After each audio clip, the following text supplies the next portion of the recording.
EPA to its rightful role of protecting human health and cleaning up the environment, not as an anti-jobs agency. It is refreshing to see the Trump administration take a measured and thoughtful approach to regulation and enforcement, unlike under the previous administration where the agency operated as a center for pushing uncompromising ideologies. The EPA under Trump has closely followed its enabling statutes and not stretched the meaning of the law for the benefit of overzealous activists.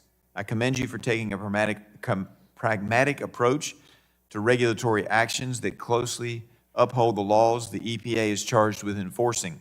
The EPA has done great work over this past year, from cleaning up sewage spills in California to expediting Superfund site closures and to clarifying Clean Air Act guidance.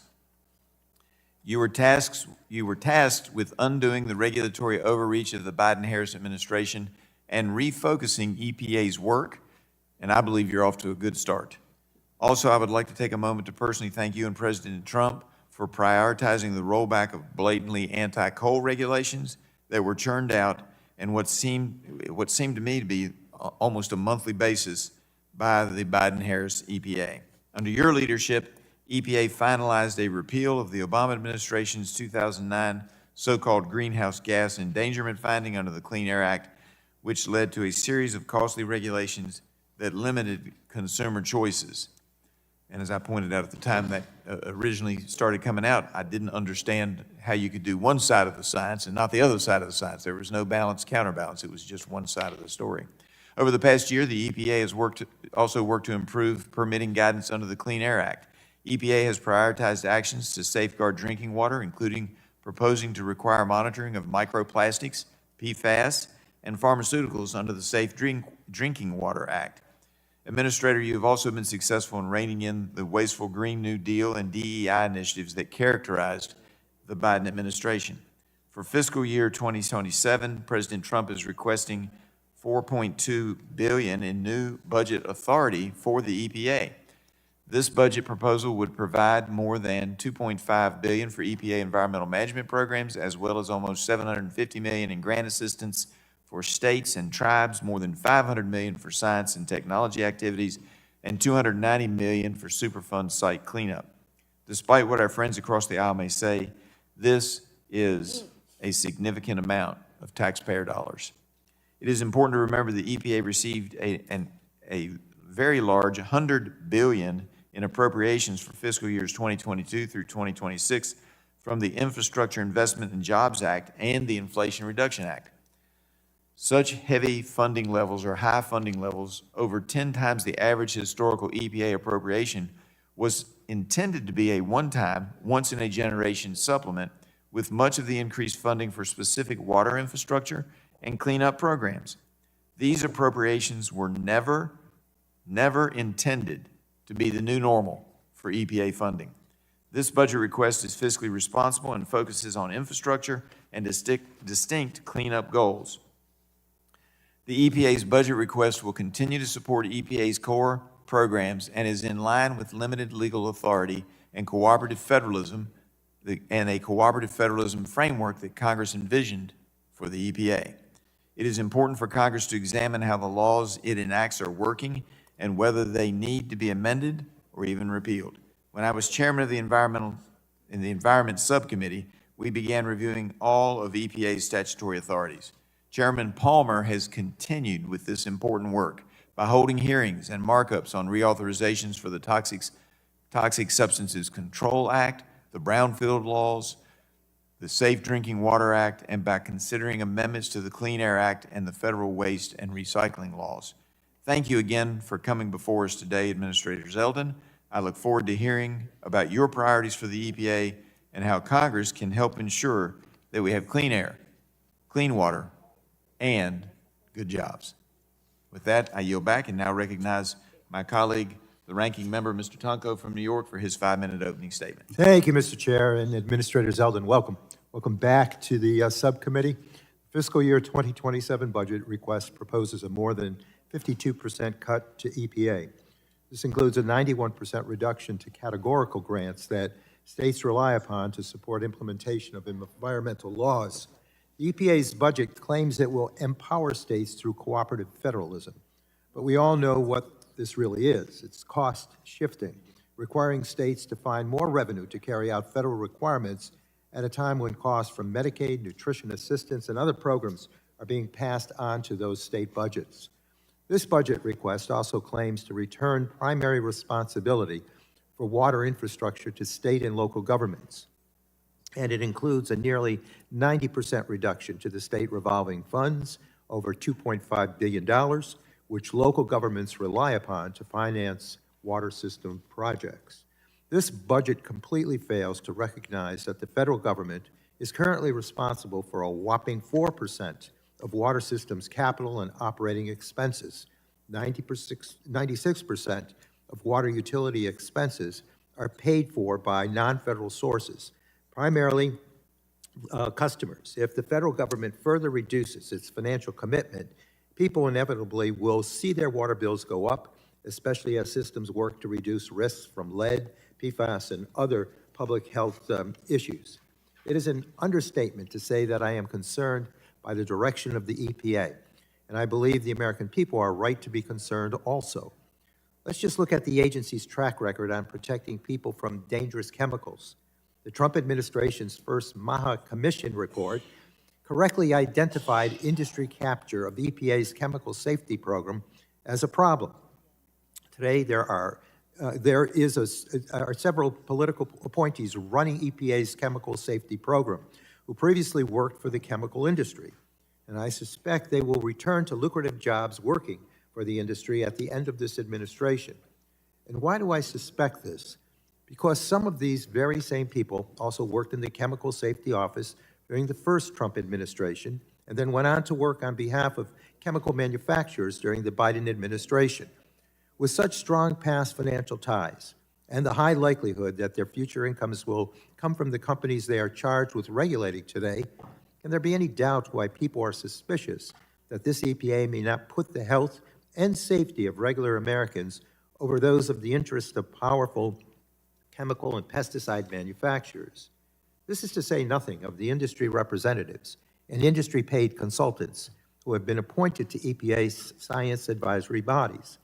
Inevitably, empowering people with such obvious and deep financial connections to regulated industries erodes public confidence in the agency's willingness to be an effective regulator.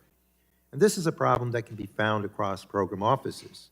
Last year, Administrator Zeldin, you announced a major deregulatory agenda, despite analysis that the rules targeted for repeal were estimated to save thousands of American lives and billions of dollars each year. Time and time again, we have seen that to effectuate this agenda, EPA has needed to change its cost-benefit rules and ignore agency and independent analyses that have not agreed with the administrator's predetermined outcomes. In January, EPA announced it would stop considering the value of lives saved from putting limits on air pollution. EPA ignored its own analysis that a rollback of limits on mercury pollution threatens public health. It imposes costs on Americans. EPA also ignored its analysis of the revocation of the endangerment finding, which found that the cost of the action would indeed outweigh any savings. So President Trump has issued sweeping exemptions to entire industries from complying with hazardous air pollution standards, which were granted with no transparency and seemingly no analysis of how they might harm public health. And to repeal vehicle standards, EPA's analysis found that elimination of these standards would increase consumer costs and gas prices, adding another $3 billion per year in fuel costs by 2035 for American drivers. And you can bet that EPA took a rosy estimate of future gas prices. This certainly did not account for President Trump's illegal war with Iran, which has now raised average gas prices to over $4.10 per gallon. This deregulatory agenda is giving Americans the privilege of paying more to have worse health outcomes, because apparently in the Trump administration, the only costs worth considering are how much environmental protections will affect polluting corporations' bottom lines. EPA's budget cuts and deregulatory actions will result in more pollution while reducing our scientific capacity to understand just how pollution will impact Americans' health and well-being. I find that unacceptable, and I believe most Americans would agree. With that, Mr. Chairman, I thank you and yield back. Gentleman yields back. Now recognize the chairman of the full committee, Mr. Guthrie, for his 5-minute opening statement. Good morning, and thank you, Chairman Griffith, for holding this hearing and for being here today. Welcome back, Administrator Zeldin. Great to have you here. We look forward to hearing about your plans for the Environmental Protection Agency over the next fiscal year. But first, I want to commend you and your team for restoring EPA to its core mission to protect human health and the environment within the statutory authority and the mandates provided by Congress. As a former member of Congress, you respect the Constitution, including Article 1. The Biden administration and the Obama administration before it both pushed laws like the Clean Air Act far beyond what Congress had intended and blindly pursued a hostile regulatory agenda to shut down the fossil fuel energy producers and critical manufacturers. You have reined in the EPA within bounds of the law while ensuring it fulfills its statutory duty.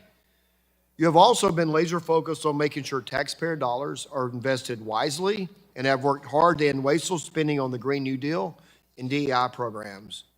EPA's budget request strikes a balance between building on historic investments in core programs and responding to current environmental and economic challenges. We especially appreciate the budget request focusing on improving permitting and the cooperative federalism framework that respects the role of states, tribes, and local communities. Restoring public confidence in EPA's science activities and positioning EPA to both support and benefit from the rise of the AI economy and a strong domestic manufacturing base. We need for the United States to be a leader in innovation, freedom, and economic prosperity to compete effectively with China and to maintain a healthy environment for our constituents. We appreciate your hard work and willingness to serve in this very important role. We appreciate you being here on Capitol Hill, your old home, and welcome you to the committee and look forward to working with you, and I yield back. Gentleman yields back. Now recognize the ranking member of the full committee, Mr. Pallone of New Jersey, for his 5-minute opening statement. Thank you, Mr. Chairman. President Trump's budget, in my opinion, is an insult to the American people. At every opportunity, this budget undercuts public health, affordability, and sensible environmental protections to line the pockets of Trump's corporate polluter friends. The budget would cut funding for the Environmental Protection Agency by more than 50%, the largest cut in EPA's history. This would hamstring EPA's ability to fulfill its core mission of protecting human health and the environment, and despite claims to the contrary, it fails to deliver on the Trump administration's promise to make America healthy again. The budget eliminates nearly all state categorical grants, all but ending the cooperative federalism that has made EPA so successful in cleaning up toxic pollution and providing healthier futures for Americans. EPA is deserting the states to deal with serious climate and pollution issues on their own, while EPA focuses on giving polluters free passes to poison our communities with reckless abandon. The budget also takes a sledgehammer to the clean water and the drinking water state revolving funds, which are the primary funding sources for water infrastructure projects. At a time when communities are experiencing aging infrastructure and rising water costs and are fearful of threats of contamination, these funds are critical to ensure all communities have access to safe, affordable water. And the Trump administration clearly doesn't recognize this value, especially when you consider EPA's plans to rescind and delay the historic PFAS drinking water standards that were put in place during the Biden administration to protect public health. Now, under Administrator Zeldin, the EPA is going in a dangerously wrong direction. At every turn, Administrator Zeldin has demonstrated that he is at the beck and call of special interests, providing broad exemptions and handouts to his polluter friends. He has eliminated EPA's climate and clean air work, turned his back on environmental justice communities, and looked the other way as bad actors poison communities across the United States. What is potentially most egregious is EPA's shockingly irresponsible rollback of the landmark endangerment finding, which that rollback, in my opinion, has no basis in law, science, or reality, especially in 2026. EPA is abandoning its responsibility to protect human health and the environment from the harm of air pollution, replacing it with nothing. Ensuring the climate crisis gets far worse puts the health of Americans in jeopardy. It'll result in even higher food and electricity than we're also seeing due to the Republican affordability crisis. And it'll put homeownership even further out of reach as unchecked pollution wreaks havoc on property values, insurance rates, and jobs. it will also cause cascading consequences across all sectors of our economy. And at a time when Trump's reckless war of choice with Iran has already caused gas prices to skyrocket, EPA eliminated all clean vehicle standards and incentives, increasing costs on families and businesses when they can least afford it, a fact that EPA conveniently ignores. Simultaneously, the Zeldin EPA has slashed critical protections by leaving radioactive coal ash in unlined ponds in communities, reversing limits on cancer-causing ethylene oxide pollution in cities, and allowing the chemical industry to burn plastic. From the agency tasked with protecting our public health and safety, these rollbacks cater to the whims of polluting interests while American communities pay the price. And finally, the effectiveness of the agency hinges on EPA having the career staff necessary to fulfill its mission. They are the backbone of the agency. Yet Administrator Zeldin's actions to indiscriminately fire hundreds of employees and retaliate against those who raise concerns about the mismanagement of EPA show a blatant disregard for the critical work career staff conduct on behalf of the American people every day. He's created such a toxic and hostile environment for career staff that EPA has lost about a quarter of its staff since Trump assumed office. And that doesn't make the government more efficient. It simply decimates EPA's ability to effectively do its job. So in my opinion, EPA's mission is to protect human health and the environment, and that should be its North Star. Yet at every turn, Administrator Zeldin has placed polluters' favors over the needs of the people the agency is tasked with protecting. The agency should be taking action to protect our air, water, and public health. But unfortunately, it seems the administrator's legacy will be selling the health of Americans to the highest bidder. And with that, Mr. Chairman, I yield back the balance of my time. Gentleman yields back. We now conclude with member opening statements. The chair would like to remind members that pursuant to committee rules, all members' opening statements will be made a part of the record.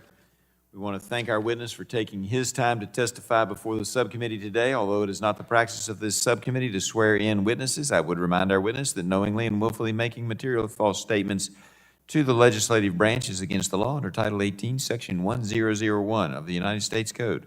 You will have an opportunity to give an opening statement followed by questions from members. And our witness today is Lee Zeldin, former member of the House and administrator of the U.S. Environmental Protection Agency.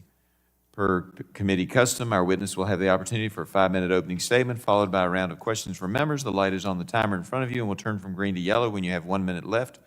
I now recognize you, Administrator Zeldin, for your 5-minute opening statement. Well, thank you, Chairman Griffith, Ranking Member Tonko, Chairman Guthrie, Ranking Member Pallone, members of the committee. I appreciate the opportunity to appear before you today to discuss the President's fiscal year 27 budget request for the U.S. Environmental Protection Agency. From day one, I've made it clear that we are going to fix the mess that we inherited and reaffirm our commitment to cooperative federalism, understanding that the best solutions are found outside of Washington. Last year, EPA political and career leadership worked to reorganize the agency workforce to better support EPA's mission, fulfill statutory obligations, protect human health and the environment, and power the great American comeback. This past January, at the 1-year mark of President Trump's term in office, I announced 500 top environmental wins from during that first year. These actions directly advance our agency's core mission. EPA environmental accomplishments these past 15 months include the signing of the historic agreement with the Mexican government to end the decades-long Tijuana River sewage crisis. Highlights also include responding to the Potomac River interceptor collapse, accelerated enforcement efforts to stop foreigners from profiting off sending poisons and pollution to the United States, and unlocking billions of dollars in funding to reduce lead in drinking water. Our commitment to gold standard science at EPA guided our decision to bolster scientists in our national program offices and establish the Office of Applied Science and Environmental Solutions. We inherited a backlog of chemicals and pesticides from the Biden administration. The Office of Chemical Safety and Pollution Prevention has worked tirelessly to bring down this backlog while keeping pace with new incoming reviews. With the addition of new technologies and scientists, our team of dedicated career and political staff has made tremendous strides. At the same time, I announced last March the largest deregulatory action in our nation's history.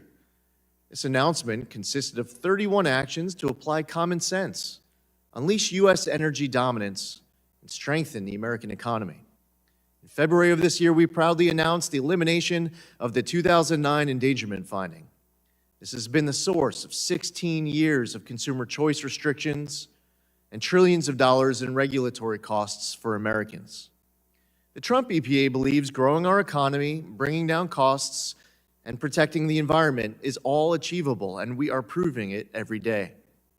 President Trump is committed to rebuilding baseload power, including coal, which is vital to our national security and to the wallets of tax-paying Americans.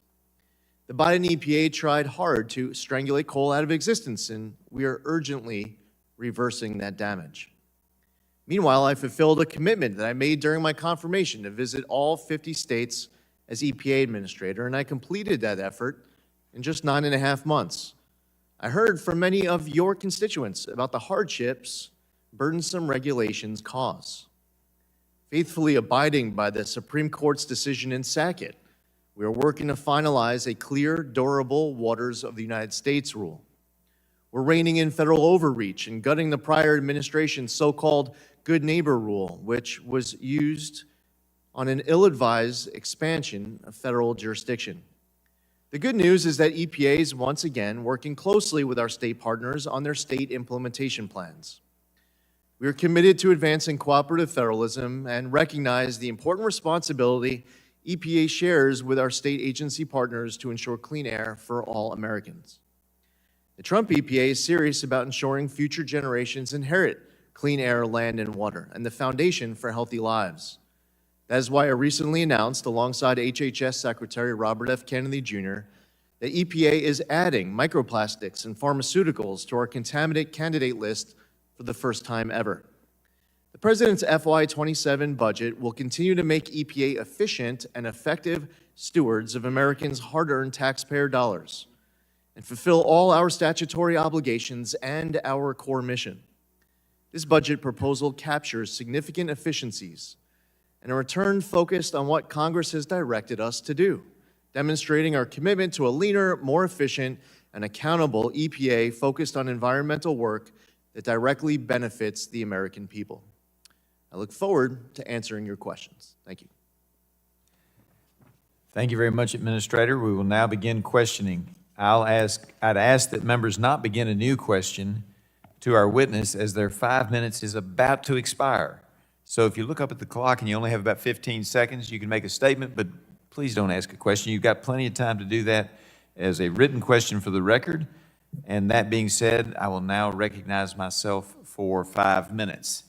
And first, I would like to offer for introduction the list that Administrator Zeldin mentioned in his opening statement of the more than 500 things done in the first year of the EPA's accomplishments under the Trump administration.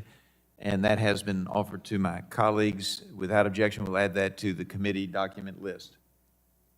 Hearing none. All right. Now, also, we heard comments about, how the budget slashes EPA funds. I mentioned this in my opening where I said that, that the monies that came from the Inflation Reduction Act and the Infrastructure Act were meant to be a one-time shot in the arm for special projects. No matter how that money was spent, it was never intended to be a new norm at the EPA for spending. Is that your understanding as well, Administrator? In a budget that was an annual operating budget of about $10 billion a year, EPA in 2024 obligated and spent over $60 billion. It was more money than they knew how to spend. It was money that was disseminated to left-wing NGOs. It was given out to former Biden and Obama officials, Democratic donors. They created entities that at times would go through up to 4 pass-throughs, where each of them were taking their own cut to administer the dollar.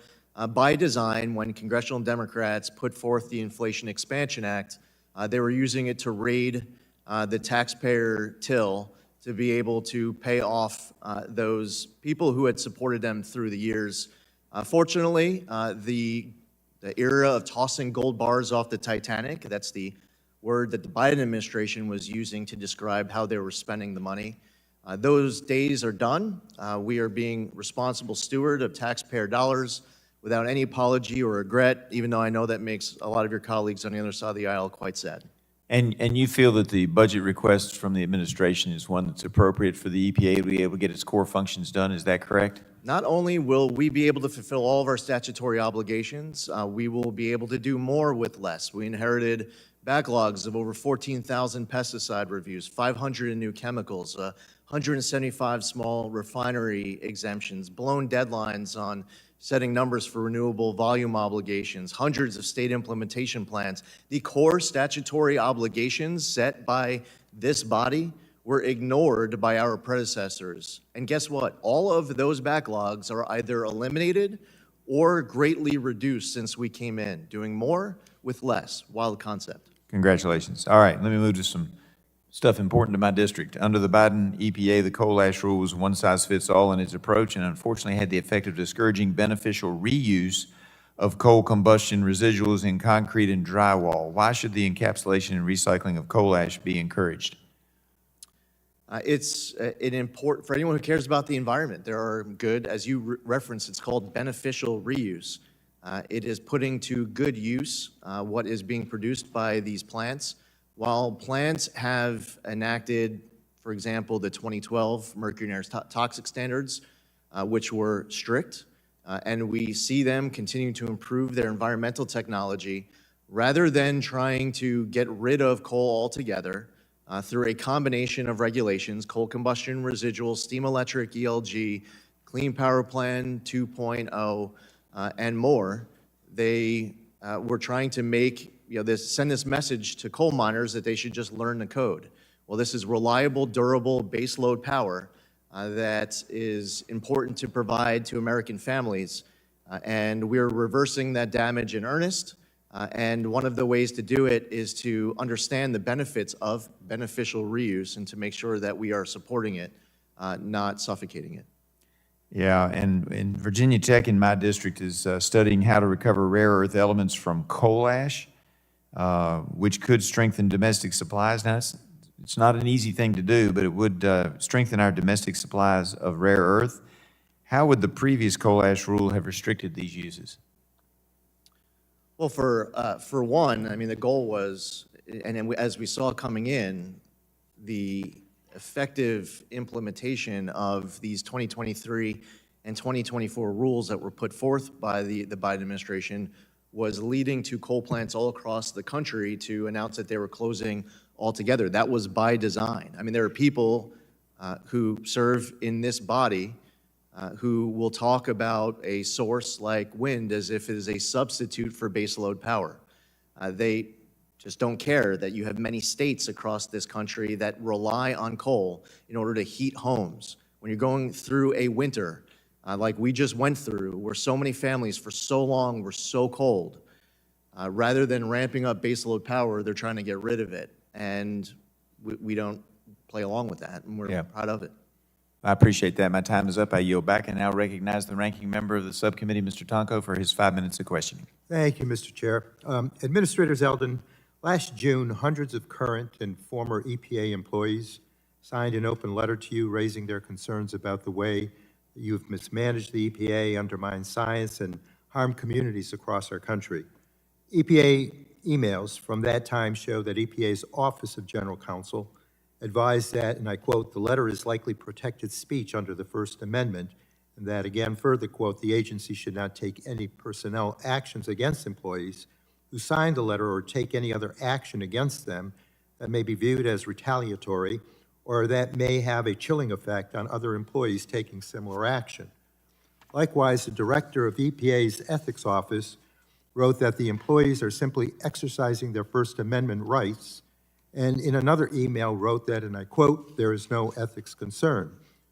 Mr. Chair, I ask unanimous consent to enter in the record emails conveying legal guidance and assessments on July 1st and July 2nd of 2025, as well as an E&E News article published on July 3rd of 2025. All right, I'll have the team take a quick look at it, but it shouldn't be a problem. We'll add it to the committee document list. I thank you. Despite the view of EPA's Office of General Counsel that these employees were exercising their rights and should not be punished, you placed nearly 150 employees on paid administrative leave for roughly 2 months and investigated them before most were finally allowed to return to work.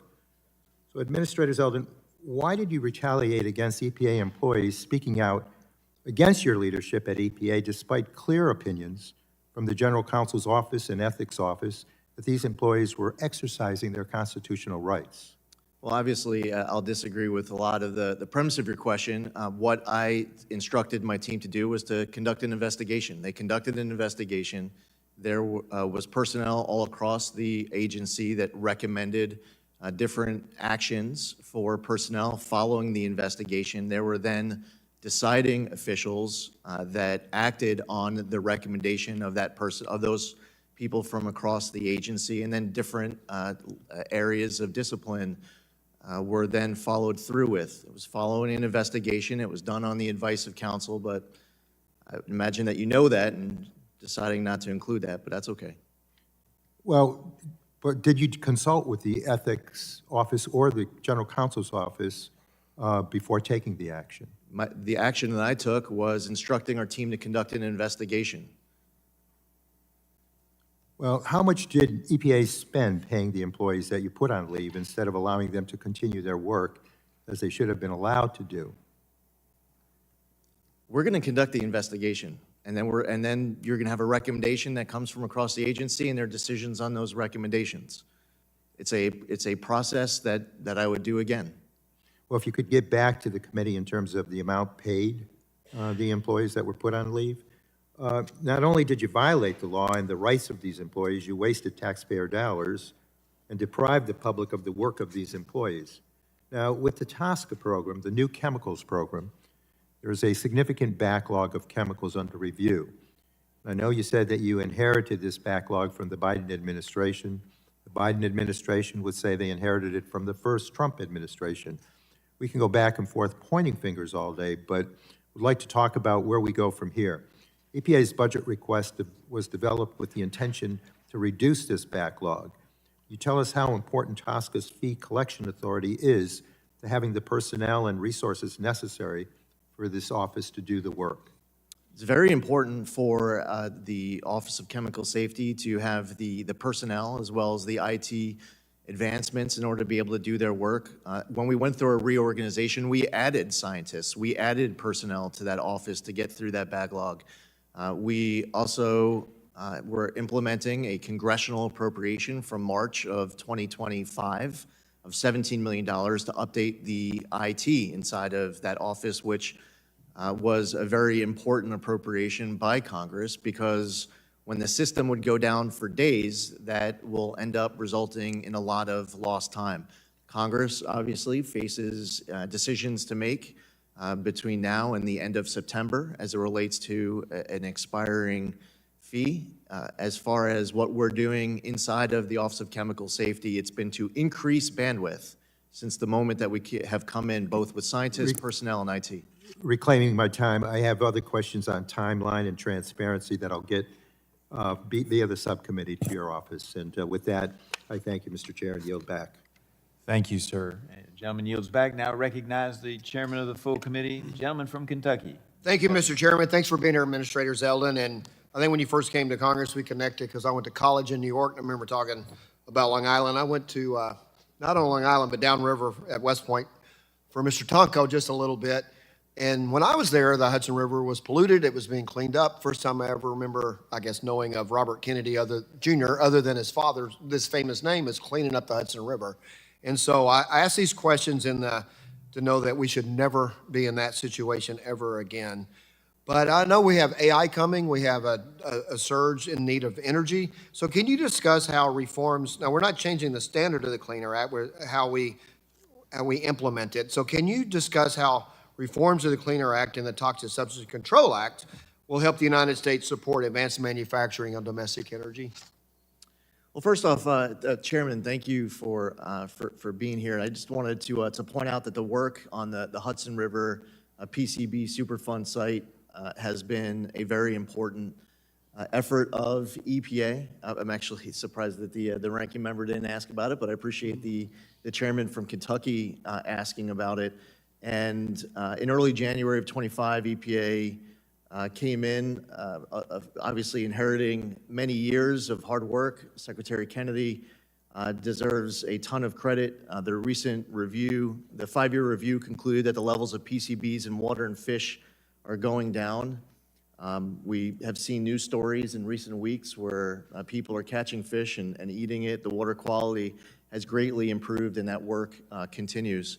But as far as priorities of yours under the Clean Air Act, where do you want me to start? Well, we want a situation that's nothing like that. But what do you think we need to do so we can get the permitting done quicker? Not changing any standards, get the permitting done quicker so we can compete with China. So I know Congress is considering a number of different actions and looking at modernizing the Clean Air Act, Clean Water Act, Endangered Species Act, the NEPA. I commend the efforts of this committee as it relates to that permitting. I would say that a good permitting bill will result in a permitting process that takes less time, costs less money, and has more certainty. If it sacrifices any one of those three, you can easily turn a good bill bad. We, through the White House Council of Environmental Quality, have a list of recommendations as it relates to each of these laws I cited. EPA has additional ideas on top of that. I believe that we have provided that list. We can provide that again to any members of your caucus who are asking for it and involved in this process. There are many ways that you can modernize these landmark laws that have been on the books for a long time to have a permitting process that takes less time, costs less money, and has more certainty, and we'd like to help. So one of the things that drives our economy is automotive industry, and last year we repealed the mandates from the electric vehicle mandates. Also, you repealed, can you explain, I'll just ask you this straight up, can you explain how the repeal of the endangerment finding helps consumers support, it supports manufacturers and complies with the Clean Air Act? For one, it's going to result in $2,400 per new vehicle with savings. But this is a combination. As you pointed out, there are multiple actions that have been taken. Congress, through the Congressional Review Act, got rid of the electric vehicle mandate in California, and I absolutely commend those of you in this body who were leaders in that effort to make sure that that happened.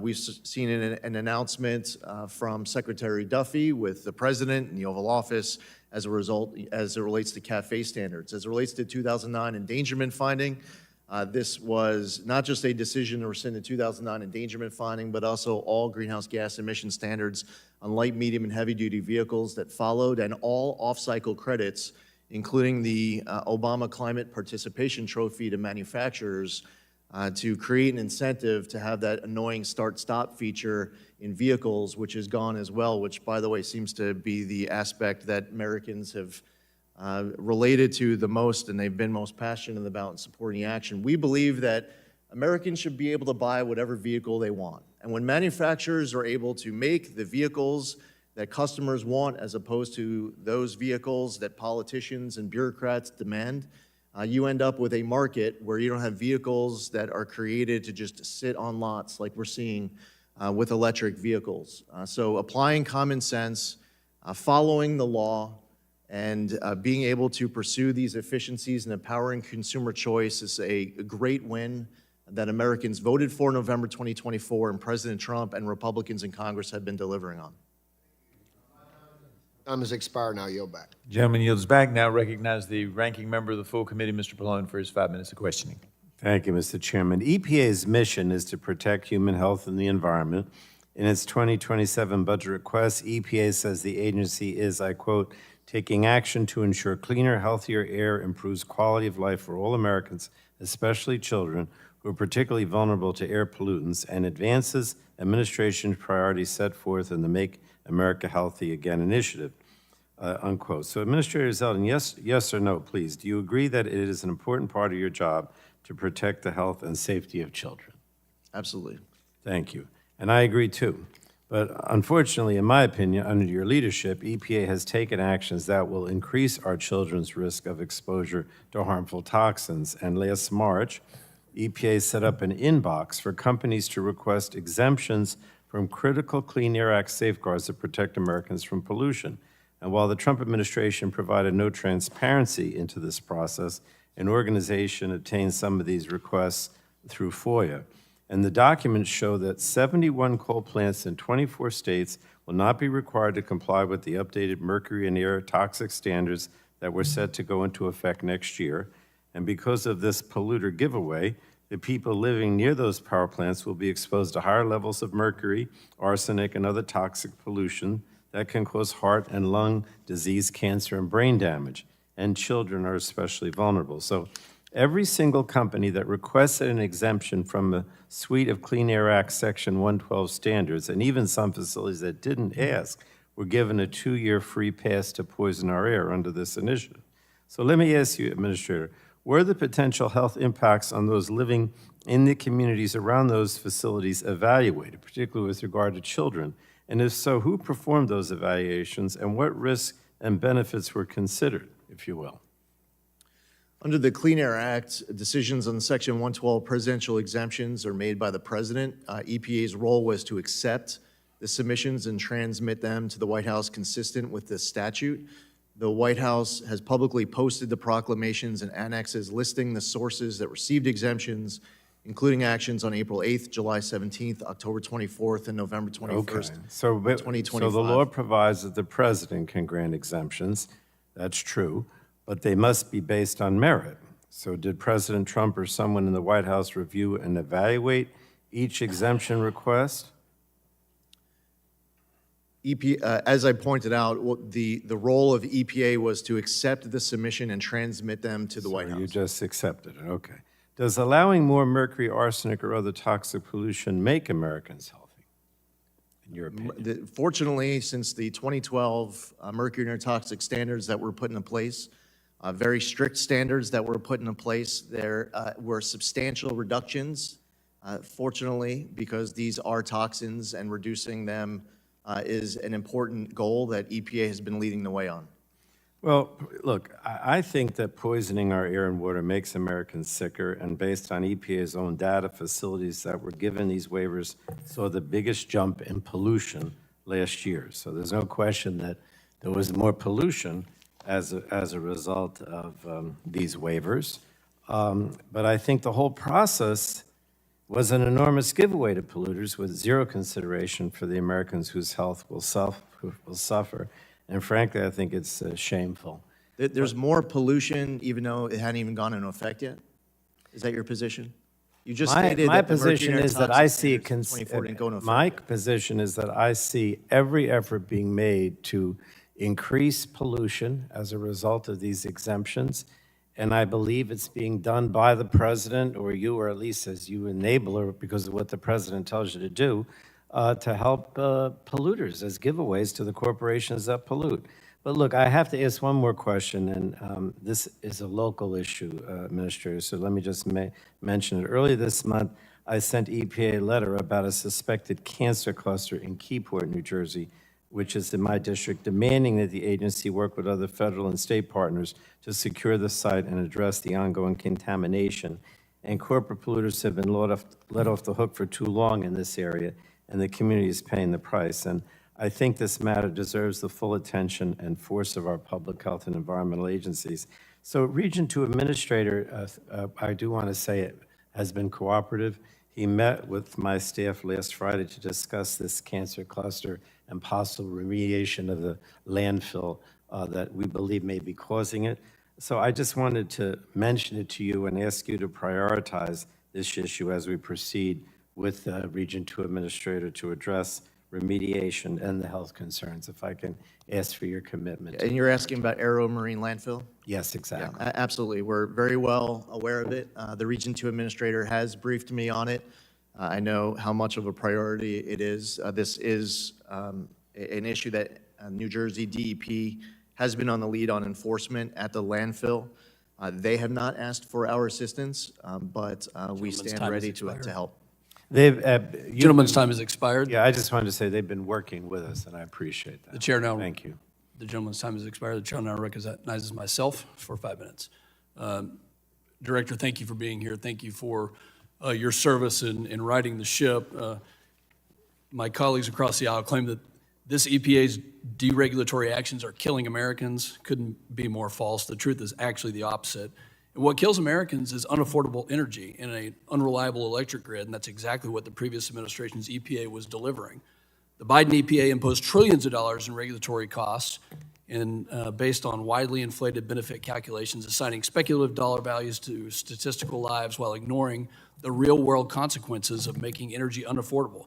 25 million American households have reported going without food or medicine to pay their energy bills. That is the human cost of regulatory excess. This EPA is doing what the agency is supposed to: rigorous, honest cost-benefit analysis, not rubber stamping regulations that strangle reliable energy production while claiming to save lives on a spreadsheet. Affordable, reliable energy is the foundation of American health and safety, and Administrator Zeldin, your reforms are protecting Americans, not by speculating about benefits, but by delivering them. And I'll get to Loper Bright. It's shameful that some of our colleagues have no idea what Loper Bright actually is and what it does. Thank you for the words that you had yesterday at a hearing here on Capitol Hill. And Loper Bright happened because of left-wing EPA overreach. That's exactly why we are here. And I'd like to ask you, how do you respond to the claim that faithfully reading the Clean Air Act as written somehow harms public health? And what actual authorities did Congress provide that this administration is now properly executing to benefit health? Thank you for asking. For a long time, the Chevron doctrine was in place. This got challenged. For those who aren't familiar with the Chevron doctrine, basically agency heads were looking at federal statute and would get creative. The statute wouldn't say that an agency head can't do something, so they'd say, well, I guess that means that we can. We saw that used inside of the 2009 endangerment finding. If you read the endangerment finding throughout it, you'll see that discretion being used just because it doesn't say we can't. Well, I guess that means we can. Well, the Supreme Court weighed in Loper Bright and said you can't do that anymore, that you have to follow the best reading of statute. The major questions doctrine, which was also put forth by the Supreme Court in recent years in their cases, also say that an agency can't impose trillions of dollars of regulation on their own. That's something that should have a debate and a vote in Congress. And what does that all mean when a member might be upset that we repealed the 2009 endangerment finding? Well, if you want an agency like EPA to impose trillions of dollars of regulations and regulate the heck out of greenhouse gas emissions, it's really simple. Introduce a bill, debate it, get it passed, change the law, and we'll follow the law. But the commitment that I made when I was nominated, the commitment that I reiterate here today, is I will follow the best reading of the law, period. Thank you for that. And I'll ask, can you provide an update regarding what actions the EPA is considering on the reconsideration of Quad O, B, and C, which cost hundreds of billions of dollars in excess and is another example of left-wing overreach? Absolutely. This has been a multiple phased process. We delayed a compliance deadline to allow us to fix the flaws with the Quad O BC regulation. We just announced that second phase of the reconsideration. We're about to announce a third phase. As soon as this week, we'll be putting out updated guidance to make sure that those who look at Quad O BC and have to comply with Quad O BC understand exactly what that rule means and how the agency interprets it. This is a really important topic for a lot of our country, a lot of our economy.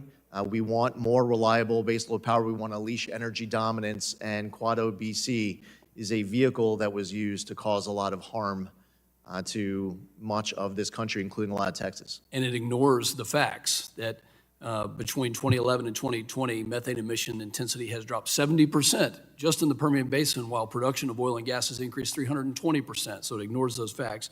I appreciate the work you've done, Administrator, to revisit and improve certain aspects of the AIM Act implementation. And I've heard constructive feedback from stakeholders in Texas on those efforts. And at the same time, some have raised concerns about the HFC management rule, particularly in compliance challenges that it creates for refrigeration in grocery stores and other places. Can you give us can you give us an idea whether the agency is considering near-term reconsideration or adjustments of the HFC management rule? I'm sorry, I only have 10 seconds left. So on April 17th, EPA sent over a proposal to OMB. We are continuing to work through fixing the technology transition rule.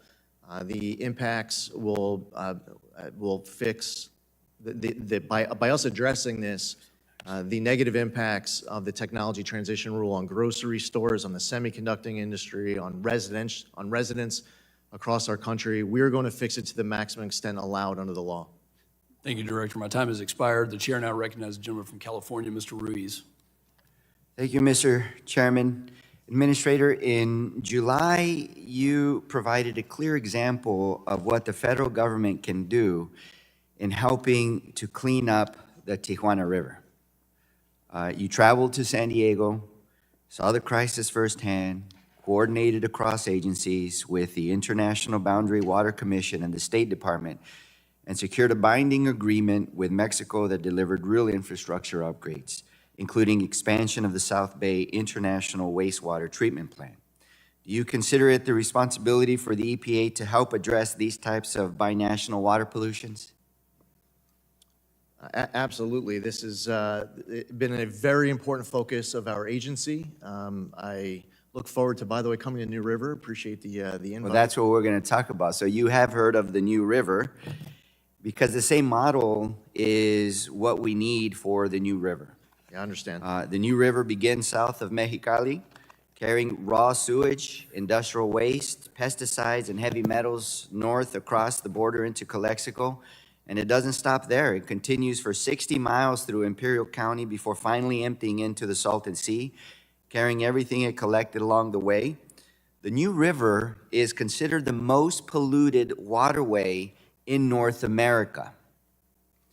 The New River is governed by the same 1944 Water Treaty and IBWC framework as the Tijuana River, with the same diplomatic tools available. The difference is not legal authority or technical capacity, but attention and urgency. Administrator Zeldin, the EPA under the Biden and Trump administrations have invested significantly in addressing the Tijuana River crisis, including a federal record of decision, expanded treatment capacity, and binational coordination. The New River presents a comparable, if not more severe, transboundary pollution challenge as the Tijuana River. At the Calexico crossing, for example, fecal coliform levels have reached nearly 70,000 times the federal treaty limit. Yet communities along the river, overwhelmingly low income, have not received comparable action or coordination.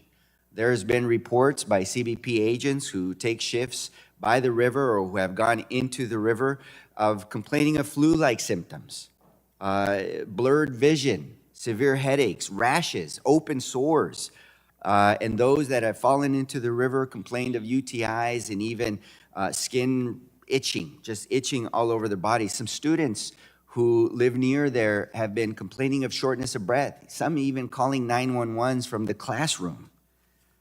So they're asking for the same approach and same urgency that you've already used with the Tijuana River: federal leadership, interagency coordination, accountability with Mexico, and real infrastructure solutions. So in June of this year, soon, there will be the binational summary of the water characterization study, which is going to come out. Do you commit to looking at that and having that same urgency and giving your input to the coordinated organizations? I'm happy to, and I know that on May 11th, Region 9 leadership is planning a visit to meet with you and your staff. I believe that there's even discussion of a follow-up visit for the May 11th trip.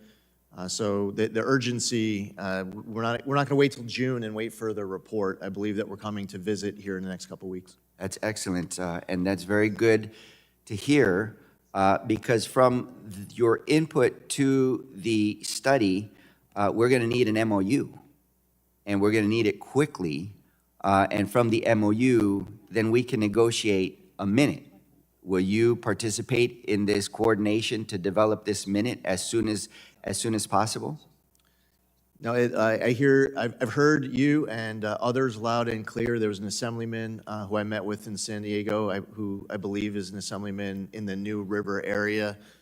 who was advocating passionately as well. So this is something that I'm grateful that you're raising here. We know that it's important to your constituents. I believe that the model that has worked to approach MOU and Minute in Tijuana is a focus that can work in New River, and we look forward to working with you on it. Great. One last thing. As I mentioned earlier, there's been a lot of investment that helped get the Tijuana River started. This is the moment when federal investment is vital to match the scale of this crisis. But this administration is proposing to cut the Clean Water State Revolving Fund by nearly 90%, or $2.6 billion. That's the lowest level since the Reagan era, the same era when we first vowed to clean it up. So this is exactly why the Clean Water State Revolving Fund exists, and we need to preserve it. If I may respond, I know that the time is running. Is it okay, Chairman? Okay. Yes, please. There are good examples across the country to use as it relates to the state revolving fund. I would just offer, as it relates to these cross-boundary issues, that the investment that is desperately needed is on the Mexico side. We're seeing that in Tijuana.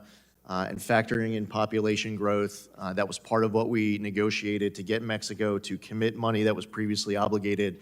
And while I look forward to learning more about New River, which I know is important to you as you're bringing up here, if it's anything like what we're experiencing with the situation in the San Diego area, the investment that's needed is going to be massive infrastructure investment on the Mexico side, which is why this is more international. They contributed $140 million to the Tijuana River. The U.S. contributed over $600 million.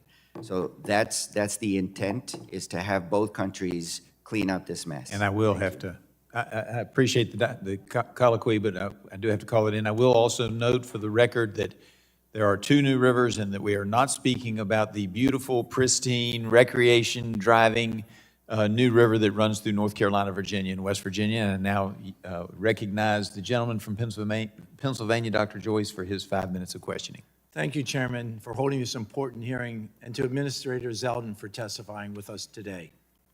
Under your leadership, Administrator Zeldin, the EPA has returned to science-based decision-making rather than advancing ideological conclusions that ultimately put our nation's energy supply and critical supply chains at risk. Thank you. Thank you for that strong direction you have provided from the top of the agency on down. And I look forward to continuing to work with you and this committee as we look to bring America back to scientifically sound regulatory regime. In order to highlight the incredible steps that the EPA has taken in such a short period of time, I ask for unanimous consent to enter into the accounting of the EPA environmental achievements during the first year of the Trump administration that was released on January 20th, 2026 into the record. It's in the record, thank you. Focusing now on some recent actions that have been taken by the EPA. Administrator Zeldin, what is the legal basis that the EPA relies on when requiring the reallocation of small refinery exemptions? So the way that the process works under the law, following congressional action that was taken a couple of decades ago, the Department of Energy produces a document that is utilized to ensure and applied equally across the board. We do not have any individual adjudication. It is not based off of people calling me up from the Hill and trying to get special treatment for one over the other. But I will say that it's something that can be reformed through congressional legislation that I look forward to working with you on. You have some small refineries that do not get approval at all. Some got partial, some got full. And it was through an application of the DOE study, the DOE math, and to be done fairly across the board. But I'll say it's based on congressional statute from a couple decades ago. And I have plenty of thoughts for anybody who wants to talk about that entire process with SREs. We inherited a backlog of 175. Fortunately, we got rid of all of it. We've received some new applications since. And the transparent approach that we will continue to pursue is consistent with the one that we had pursued last year. Based on the EPA's understanding of the relevant statute regarding the renewable fuel standard, would congressional action be necessary to prevent such reallocation? Yes. Administrator Zeldin, for several years, I've raised concern about the impact of EPA rules governing ethylene oxide and how that is utilized for the sterilization of medical devices. Thank you for your recent announcement that the EPA will reconsider and revise these rules to reflect the available science and protect the safety of medical device chain in the sterilization process. Moving forward, how can EPA ensure that regulations are based on gold standard science so that we can avoid the disruptions that come with unrealistic regulations? So there's been uncertainty associated with the iris value for a long time, well recognized, including uncertainties related to the choice of dose response model used to produce the iris value and other uncertainties in the underlying data. EPA is requesting comment on newer studies and methods that may influence the agency's understanding of ETO's carcinogenic potency is consistent with Executive Order 14303, restoring gold standard science. EPA is committed to the highest standards of scientific integrity and reliance on the best available scientific information. So the process is one where we created an Office of Applied Science and Environmental Solutions. We're integrating science and research more directly with program offices. We are empowering the dedicated career staffers of this agency who are experienced. They take their jobs seriously and they do a fantastic job. And it's been an honor to be able to work alongside them. We also want to make sure that we are providing radical transparency to the American public on the studies that were used. And lastly, what I found too often in the past was that if you get a wide range of studies and there's some anomaly of a study, where maybe because the sample size was too small or the exposure level was 100 times reality, that study would get dismissed as an anomaly. The thing is that you have people who are concerned moms and dads in this country who know of that study. They might go to the EPA's webpage looking for an answer on that study. They're looking for that study, but because it might be pushed to the side as an anomaly, you don't see it discussed at all.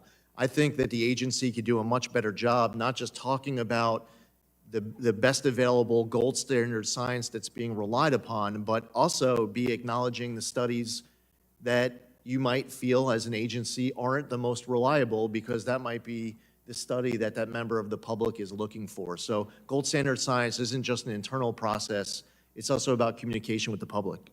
My time has expired, but Administrator Zeldin, I want to once again express my support for the work that you have already done. Thank you, Mr. Chairman, and I yield back. Gentleman yields back. Now recognize the gentlelady from California, Ms. Barragan. Thank you, Mr. Chairman. EPA Administrator, in my district, the EPA's risk management program inspected a chlorine transfer facility, JCI Jones Chemical, in 2015 and in 2017, and they found serious safety problems, including corroded equipment handling hazardous chemicals. When the EPA returned in 2024, it found many of the same issues again, but they were not treated as repeat violations because they occurred more than 5 years apart, and the penalty was just a few $1,000s. EPA has also acknowledged that it does not inspect every RMP facility more frequently than once every 5 years. The question, Administrator, is can the EPA increase the frequency of inspections at facilities with a history of violations like JCI so these problems are identified and enforced as repeat violations? The work of the Office of Enforcement and Compliance is important. We take seriously any matters that are raised to us from members of Congress. We are happy to look at any of these cases strictly on the merits, and while we won't be able to communicate publicly about any ongoing enforcement matters, if there is a belief that something needs to be inspected, to look at, to be enforced against, or working with our agency to comply on, we will make sure that we mobilize those in the agency. I don't mean to cut you off. I'm trying to get an answer to my question. My question is really about not waiting 5 years for the EPA to come back when there's a repeat violator. So I'm trying to ask if maybe you as administrator think that if the EPA could increase the frequency of the inspections when you have like a facility that's having repeated violations? Do you Yeah, I think never that's- said anything about waiting 5 years. I'm talking about at No, the end I'm of this at- hearing. I understand. If you I'm want to have a asking- member of your staff talk to someone on my team, and we can look into it. Okay. By I'm the way, we asking might as a have an general update now. rule, if you have a repeat violator, whether it's a good idea for the EPA not to wait 5 years to come back. I mean, it's a Sure. simple, easy Yeah, and question. It's not a trick Yeah, question. of course. And I've never said anything about waiting 5 years. Yeah. Okay, well, I hope the EPA will look at doing that when there's repeat violators. So moving on, last week, a hydrogen sulfide leak at an industrial facility in West Virginia killed 2 workers, and it sent dozens more people to the hospital. The U.S. Chemical Safety Board, an independent agency that investigates chemical disasters, has already announced it is investigating the incident. Do you support the investigation by the Chemical Safety Board into the fatal chemical release in West Virginia? Well, we have been involved in this process already. Based on Catalyst Refiners' self-reported Tier 2 emergency and hazardous chemical inventory submissions from 25 and 26, the chemicals and their quantities, including the self-reported submission, did not trigger applicable thresholds under the risk management plan rule. OSHA is leading. So, sir, I'm going to the interrupt you on-site because I'm trying to investigation. get a very specific answer about the Chemical Safety Board. Not your involvement, the Chemical Safety Board. They announced they're doing an investigation into the incident. I'm asking if you support the Chemical Safety Board doing an investigation. It's a yes or no. Yeah, well, if you cut me off right when I was saying that OSHA is leading the on-site investigation. EPA is coordinating with OSHA to determine whether or not the facility was complying with regulations. So you don't support the investigation by the Chemical Safety Board then? I'm not saying that at all. I'm trying to get an answer to that question. Will you, this is not I'm that telling you what the hard. process is that we're following. Okay, well, I'm asking you a question, and the question is, do you support the Chemical Safety Board investigation? Either you don't or you do. I understand OSHA's doing something. I don't understand why you would think I wouldn't support that. Well, I'm just, that's what I'm saying. So you do support it? Sure, Okay, great. I guess the That's problem is that I That's so was, easy. This is not a trick question. so I thought you were maybe interested in So, what was going on beyond the grandstanding, but go ahead. You're the grandstanding, you're the one reading prepared Grandstanding. statements instead of asking questions, I'm sir. telling you the process that's going on. I'm telling Okay, you so more about what we know, and You just don't said wanna you know about it. support the Chemical Safety Board's funding. I mean, rather, the Chemical Safety Board's investigation.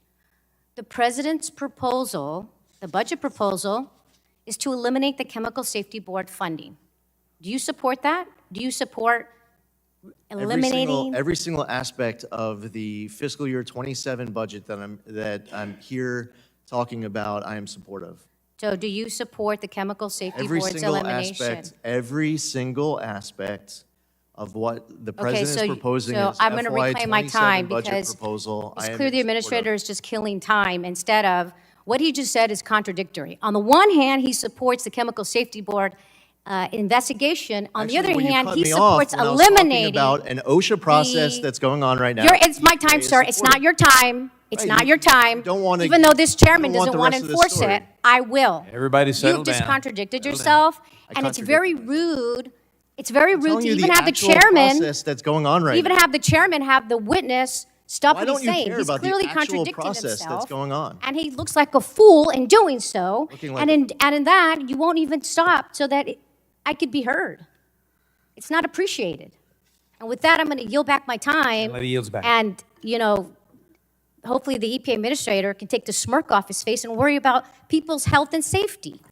Okay, you didn't say anything about OSHA. Oh, The actual process that's going on Gentleman right now. from Ohio, Mr. Latta is recognized. for Well, his thank you time. very much, Mr. Chairman, and we really appreciate you coming back to the House. You were one of our members for a good number of years. I also want to thank you for coming to my district with the U.S. Trade Representative with the Ford plant. But one of the things I'd like to start with is on the permitting question. I chair the Energy Subcommittee, and one of the things that we've talked about in this committee, the full committee, that we have to have more energy produced in this country. Everybody admits it, we have to get there, but permitting is going to have to be one of the top things we get done. You can't mention energy unless we mention permitting. And I see that one of the goals in the EPA's fiscal year 2027 budget proposal is to advance permitting reform. And I was wondering if you'd talk about some of what the EPA has taken steps to streamline these, especially on the air permits, and how will EPA further improve the process under the proposed 2027 budget? The EPA has the power to really slow things down. EPA also has the power to speed things up. And we found many ways that the agency was working to gum up the works all across the entire country. We are involved in EIS and NEPA reviews. We work closely with states. We created an Office of State Air Partnership on not just state implementation plans, but also to work closely with these state air offices where they are taking the responsibility with air permits. We're working with local authorities on water permits. We have projects that are on Superfund sites and brownfield sites. We work with members of Congress, as all of you are working through in this committee, permitting reform legislation as it relates to modernizing the Clean Air Act and Clean Water Act and ESA, NEPA, and more. So our work is robust internally within the agency, working with states and local governments, working with all of you, and we enjoy that aspect of the work, and we want to continue to pursue more wins. Well, I appreciate that. And also, as we look about from permitting, how we can move things along also with AI. And I was just wondering, especially with the EPA and what you're all looking at with AI and working with other federal departments and agencies as we try to get these projects going, a lot of times a little bit faster because you can use the AI to get it done. Absolutely. There are projects breaking ground all across the country right now. You could visit data center groundbreakings that are billions of dollars projects here in West Memphis, Arkansas. Or you could go out to Cheyenne, Wyoming, and see a new data center that's getting built, or Idaho Falls, Idaho. These projects are all across the country. A lot of them are generating their own power. A lot of them are structuring deals that are providing net benefits to local ratepayers. And it's very important, too, that they lean into water reuse. There are so many different program offices within the agency where we can make sure that these projects are done as well for the environment as possible, and making sure that we're providing net benefits to ratepayers. There's certainly many ways that these projects can go sideways. You have to also understand that not all states are equal. I mentioned the West Memphis, Arkansas example, which is a $4 billion Google project that broke ground last summer. They're working with the state of Arkansas on Entergy. They are able to rely on nuclear power. Well, not all states have access to nuclear power. In that case, they're providing a net benefit to the Entergy ratepayer of over $1 billion. So bringing that experience across the board with the way the deals are structured, where they're sited, on the permitting front to get the stuff built quicker, working with these local permitting authorities and more. There are many ways that the agency can assist. Well, also, going on advanced recycling technologies, how does EPA view advanced non-mechanical recycling technologies within its regulatory and budget framework?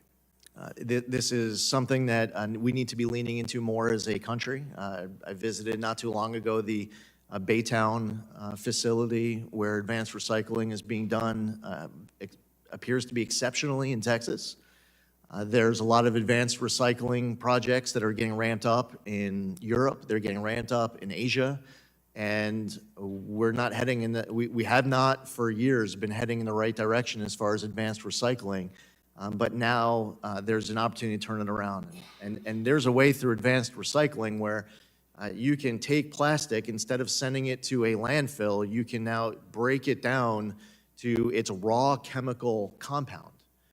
And I think that's a heck of a lot better than sending this plastic to a landfill to instead put it to good use. So much of recycling's future is in advanced recycling. There's an opportunity to ramp up across the entire country.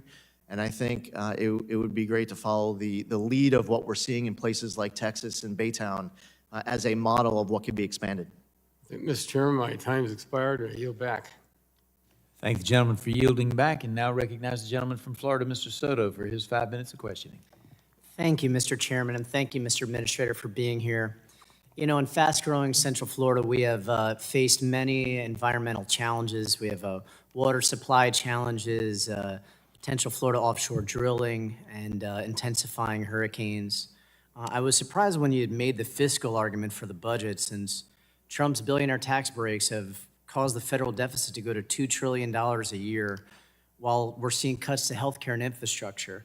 Let's just say for a moment that Congress does fund the Drinking Water State Revolving Fund, the Clean Water State Revolving Fund, and the Water Resource Development Act and WIFIA at elevated levels like we saw before in a new infrastructure law.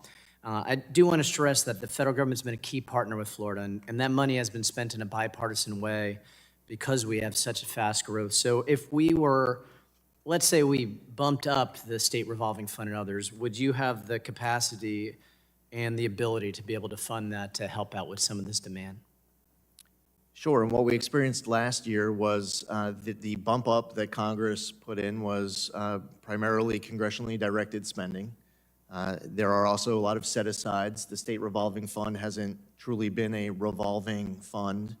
I'm not opining on those decisions made by members of Congress when you advocate for what you believe to be important infrastructure projects for your district. It should just be noted that when you turn a loan into a grant and give it to a recipient and you pull out of the SRF, it's not revolving anymore. But whatever Congress chooses to appropriate, it's our job to follow the law and make sure that money is spent. And Mr. Administrator, I agree with you on that, that the state revolving fund should actually revolve and not just turn into a grant program. That's why we also have to fund WRDA. You know from being a member of the House and standing up for Long Island that Congress has its own role to play, so I appreciate you mentioning that. There's a lot of bipartisan opposition in Florida to expanding offshore oil drilling to the Gulf. I know normally this is a Department of Interior issue, but it did go before the vote of the Endangered Species Committee, which you serve on.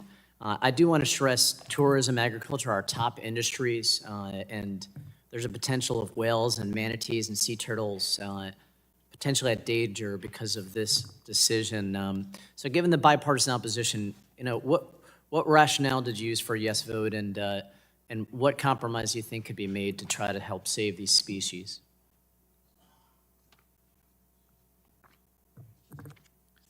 So as you know, as you referenced, there was a recent meeting of the Endangered Species Act, the Endangered Species Committee. They refer to it as the God Squad, pretty wild name, but EPA is committed to boosting American energy production and promoting economic growth by reducing regulatory burdens and prioritizing efficient permitting processes while protecting water quality. EPA is aware of ongoing litigation that's related to the order, and the agency is unable to further comment on pending litigation. Okay, well, as you know, historically, there's been oil drilling in the western part of the Gulf and not on the eastern part. So I hope you'd keep that in mind. We have some of our U.S. senators also oppose it, as well as a lot of the delegation, because as opposed to some of these other Gulf states, Florida is definitely more of a tourism agriculture state than an energy-producing state. So I appreciate you keeping an open mind on it. Obviously, you may have to resolve that in litigation. We also get hit by a ton of hurricanes in Florida, unfortunately. Not as much more than New York back in the day, I know. And so as we look at things like the greenhouse gas endangerment finding, do you believe that greenhouse gases cause climate change, intensify hurricanes, and it's just not the EPA's role to be involved in it, or do you not believe in that causality? You said as it relates to the 2009 endangerment finding, the decision to repeal the 2009 endangerment finding and all the greenhouse gas emission standards on light, medium, and heavy-duty vehicles that followed was based on a review of Section 202 of the Clean Air Act. It was a legal decision that was made. I understand, but is it your personal belief that greenhouse gases do still cause some kind of climate change and can affect weather?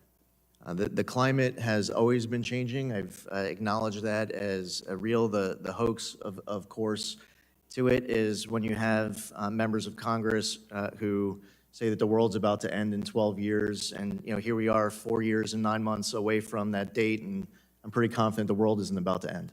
Well, Mr. Administrator, I hope you'd keep in mind, especially EPA's role in resiliency to help a lot of these coastal communities and central communities like I have that certainly would appreciate those dollars should we fund them. Thanks, and I yield back. Gentleman yields back. Now recognize the gentleman from Georgia, Mr. Carter, for his 5 minutes of questions. Administrator Zeldin, thank you for being here and appreciate all your work in trying to bring about common sense and workability in the way that the EPA approaches the regulatory agenda. That's something that we've worked on this committee for many years and will continue to work on. It's so very important. One of the regulations that's been devastating for our nation and for the growth of our nation in manufacturing has been the unworkable PM 2.5 standard, the particulate matter. As you know, the Biden administration made some significant changes to this, and it's caused a lot of businesses not to be able to locate in areas that they'd like to locate in, and it's something that we're trying to address here in this committee. It's made it more difficult to create jobs, to build cutting-edge factories, and to lead the world in development of new products that we know that we need to be doing, that we need to do. Can you provide us with a update on where the agency stands to revisit and revise this rule? The Trump administration is no longer defending the unlawful 2024 Biden PM 2.4 NAAQS rule. This was a necessary decision that we made because the previous administration's actions were discretionary and didn't align with the statutory obligations of the Clean Air Act. EPA is remaining hopeful that the DC Circuit will soon release a decision on that. What about the NASC review process? Are y'all doing anything to ensure that any new standards allow manufacturing to thrive while protecting the environment? I mean, you know, that's one of the most aggravating things to me in Congress is to hear the other side of the aisle say we don't care about the environment. And I was born and raised on the Georgia coast and lived there all my life. I love the environment. Don't tell me I don't love the environment, want to protect it. It's been important for us, one, to handle this backlog of state implementation plan requests that we inherited, to make sure that we are getting through that. That's why we created the Office of State Air Partnership as part of last year's reorganization. What we saw in the last administration was a very large rejection of state implementation plans in favor of a one-size-fits-all federal implementation plan. And furthermore, what we see is states being penalized for what have been international sources of air pollution. The state of Arizona, the state of Utah have already benefited from decisions that we made by pulling down the 179B guidance a year ago. And we're looking at other non-attainment zones where an area is being crushed, penalized for pollution that is caused by international sources, and that's not right. We have plenty of ideas on NAAQS reform. I know that this is something that you have plenty of ideas on as well. A number of the proposals that we know that you're advocating for, EPA has included in our list of priorities in modernizing the Clean Air Act. We look forward to working with you further on that. And one of those that you are alluding to is the CLEAR Act that I have. And of course, that'll make some statutory reforms to the NASC process and to make it more workable for manufacturers. In other words, and one example of that is to take the review from 10 years to 5 years and to the baseline that was lowered by the Biden administration from 12 down to 9, and the impact that prescribed burns. Right now in South Georgia, we've got wildfires that we're dealing with, and you know, the particulate matter obviously is going to be higher during those times, and we need to take into consideration those things. Would you agree that reforms like this are common sense and would help EPA to conduct a more efficient NASC process? Yes, definitely. When you combine the PM 2.5 level with the exceptional events rulemaking, with the regional haze rulemaking, you have Western governors who have reached out to me, by the way, on both sides of the aisle, concerned that they are unable to do prescribed burns because they're worried that they're going to put a community into a non-attainment issue, that they will not be able to meet federal standards and they're going to be penalized because of it. And we do not believe that the best reading of the Clean Air Act, by the best reading of statute put forth by this committee, is calling on the agency to be putting these Western governors in a situation where they just have to allow their communities to burn down. Well, I don't have enough time to go to Tosca and ask you about that, but I do appreciate the fact that in your briefing that you elaborated, in your budget, you elaborated on how you're going to be ensuring that Section 6 evaluations rely on the gold standard science and reflect real-world risks. So thank you for the detail that you brought in that in your budget, and I appreciate it. Gentleman yields back. you. Now I yield back. recognize the gentleman of Massachusetts, Mr. Auchincloss, for his 5 minutes of questioning. Good morning, Administrator. Thanks for being here.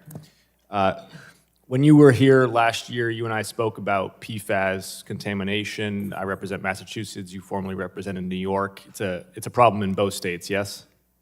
Oh, absolutely. I recall that I was pressing you last year on the budget that would cut funding by $2.5 billion for the Clean Water and Drinking Water State Revolving Loan Funds. It's about 90%, which is used by municipal water supplies to remediate PFAS. And I was pressing you on that proposed cut because I don't know how we're going to remediate PFAS with a 90% cut to the principal program that mitigates it. And you responded that we were going to do it through technology. And so I reached out to your staff, and I do want to compliment your staff. They came to my office, two of your top administrators, and I had them huddle up with the top technologist in the PFAS remediation space. And we talked about it for an hour. It was a good meeting. An administrator, there's no technology to remediate or mitigate PFAS at 10% the cost at the same efficacy. It doesn't exist. Electrochemical oxidation, incineration, like it's not there. So again, you're proposing to cut, again, this cycle, 90%. I've now talked to your top staffers. I've talked to the top technologists. The technology isn't there. So how do we get rid of PFAS in municipal water supplies? Do you agree it's a problem? I agree it's a problem. It affects your state. It affects my state. With 90% fewer dollars.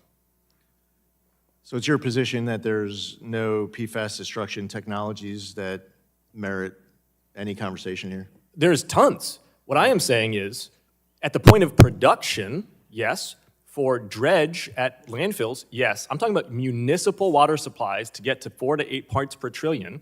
I mean, it was your staff and the top technologists. They were in my office. They were talking about this. It isn't there. So if you are a town in New York right now, one of the towns that you championed when you were a congressman for PFAS dollars, what are they going to do with 90% fewer dollars to get rid of PFAS? Well, first off, as I referenced earlier, what we don't do in our proposed budget is factor in how much you are going to want to raid the SRF for earmarks. That's a decision for you to decide to make. Now, I'm not weighing in on the merits, and I'm going to opine on what you choose to advocate for your district on. But at the same time, the president's FY27 budget proposal is not going to propose your earmarks for you. We're also not going to factor in set-asides. Your EPA plan for clean water is to hope that members of Congress earmark it? I'm not hoping that members of Congress are going to rate it. I know that members of Congress are going to rate it, and they've been doing it for a long time. There's a reason why the revolving fund is not revolving, is because there are members who take money out of the revolving fund and they give it as earmarks to members of their district. And by the way, there are a lot of fantastic examples of how members, I'm sure, of this committee have secured these earmarks for their district. The Administrator, I've gotten about $40 million back from my district. It's district. not a revolving fund anymore, and for that's clean the water. issue. I If you support want it. it to revolve, you can make sure it's properly funded by getting rid of the congressionally directed spending. If Congress chooses not to, Administrator, you're going to continue to have this problem. You're in charge of the EPA budget. You're not in charge of earmarks, and hope is not a just said that. strategy. I'm asking you, the technology does not exist. I agree there's promising technology out there. What is your plan to use technology with 90% fewer dollars to remediate PFAS in places like New York that are struggling with the effects on endocrinology and cancer from high contents of PFAS in the water It's interesting supply? the way you're asking the question. You're saying that there are a whole bunch of technologies, but you're saying that right now on this date, because you believe that there aren't enough technologies today, that there's nothing you could do about some water system that is going to try to remediate Name one. 4 years from now. Name one that can operate at a municipal water scale. We can talk about landfills, we can talk about at point of production. Where Name should we a start? single technology that can operate at municipal water supply for 90% Do you want me fewer to name dollars. companies, or do you want me to name A technology? single technology. Okay. You have mechanochemical degradation, gasification. Yeah, not 90% pyrolysis, cheaper. Supercritical water oxidation, Not microbial 90% cheaper. degradation. Not thermal 90% treatment, cheaper. landfilling, underground injection. Administrator, all of these when I things was cost more money. They all cost more money because they're early incipient technologies. None of them are 90% cheaper. There is no plan from the EPA to protect the state that you championed when you were a member of Congress. You want me to keep going on technologies and companies? They're all, by the way, they're leaning into research and development on top of it. So you have a compliance date that is years from now on PFOA and How are they doing PFOS. that when you got rid of the Office of Research and Development? Go ahead, and what happened next? We stood up a Office of Applied Science and Environmental Solutions. We added scientists in charge inside of all sorts of program offices across the agency to integrate the research. You haven't directly given a with the single office. solution to cities and towns in New York Claros Technologies, to deal Connect to with Water, PFAS. Clean Earth, Viola in North America. I yield back, Chairman. Visits to Clean Harbors or Fort Richardson Gentleman yields back. or research inside of Research Triangle Park. Do you want Are you going to control this, Gentleman Chairman? yields back. I appreciate it. I now recognize the gentleman from Texas, Mr. Weber, for his 5 minutes of questioning. Thank you, Mr. Chairman. Thank you, Mr. Administrator, for being here. Would you like to finish your thought process that you were on? Sure. I mean, for example, thank you, Congressman. When I had a visit to Richardson in Alaska, there was a company that had a project for 6,000 tons of contaminated soil at Richardson. Alaska has an issue that contaminated soil has to get sent to the lower 48, that they can't fix it on spot. So they give a small project of 6,000 contaminated tons of soil to a local company to utilize Prototype Zero to work on their prototype in cleaning up these 6,000 tons of contaminated soil to get the prototype improved so that it's now economical to be able to scale up their technology so that they can then get a contract for maybe 600,000 tons of contaminated soil. Does that mean that at that moment that I was visiting Fort Richardson, that company with Prototype Zero has it all figured out to be able to clean up 600,000 tons of contaminated soil? Not yet. But you know what? As they were doing it, they were talking about what their next prototype is going to look like in order to be able to get it done so Alaska doesn't have to pay to send the contaminated soil to the lower 48. That's the way things work with technology. You have research and you have development. You have companies that are leaning into new innovations. You have these entities that know that they can destroy PFAS. They say with great confidence and excitement, and anyone on this committee, anyone in Congress, on either side of the aisle who cares about the topic should be cheering on the reality that these technologies are advancing rather than us making believe like it doesn't exist. Well, thank you for that. You know, I remember the quote by Helen Keller once said that there's none so blind as he who will not see. I guess we might add to that, there's none so deaf to those who will not listen. So we appreciate you being here, Mr. Administrator. You've got a great staff behind you, by the way. You've done a great job. As you know, my district produces 27% of the nation's gasoline, 35% of the nation's natural gas, 60% of the nation's jet fuel, and 80% of the nation's military-grade fuel. Because of this, my district is poised to be a strategic element in achieving President Trump's vision for American energy independence, and I know you're part of that. Unfortunately, certain regulations within the current regulatory climate have limited that development and the innovation of domestic energy production across my district. What plans are in place to eliminate some of those burdensome permitting barriers to encourage new energy production? Take your time. Which industry do you want me to start with? Well, let's start with natural gas. So we were just speaking earlier in response to Congressman Pfluger was asking about Quado, BC, and we announced on March 12th of last year that we were going to reconsider the Quado, BC, which we've done through 3 parts. We just finished the second stage of Quado, BC. We're going to be putting out new guidance on that as early as this week to help the regulated community understand the rule and how EPA views the rule as we pursue that third phase of Quado, BC. That's just one example. The permitting front, we have been going through a rulemaking on 401 of the Clean Water Act. We put out new guidance right away last year as it relates to Section 401. That's an opportunity for legislation with any effort by this committee to modernize the Clean Water Act, 401, the use of 404C, waters of the United States. These are all aspects that relate to permitting for these gas pipelines. Well, that's good to know. And how about on things like jet fuel, petroleum, and of course, oil, gasoline, those kinds of things? Sure. Well, actually, a lot of what I just stated applies to All of those that. industries I got you. as well. Now, we're also working with the state of Texas right now, where the state has control over their own state permits, and there are flexibilities that the state of Texas is pursuing. And by working with EPA to understand interpretation of federal law and federal regulation, it allows the state to put more flexibility in place, and Texas has been fantastic to work with. So let me paraphrase that. You all view the states as allies, not enemies.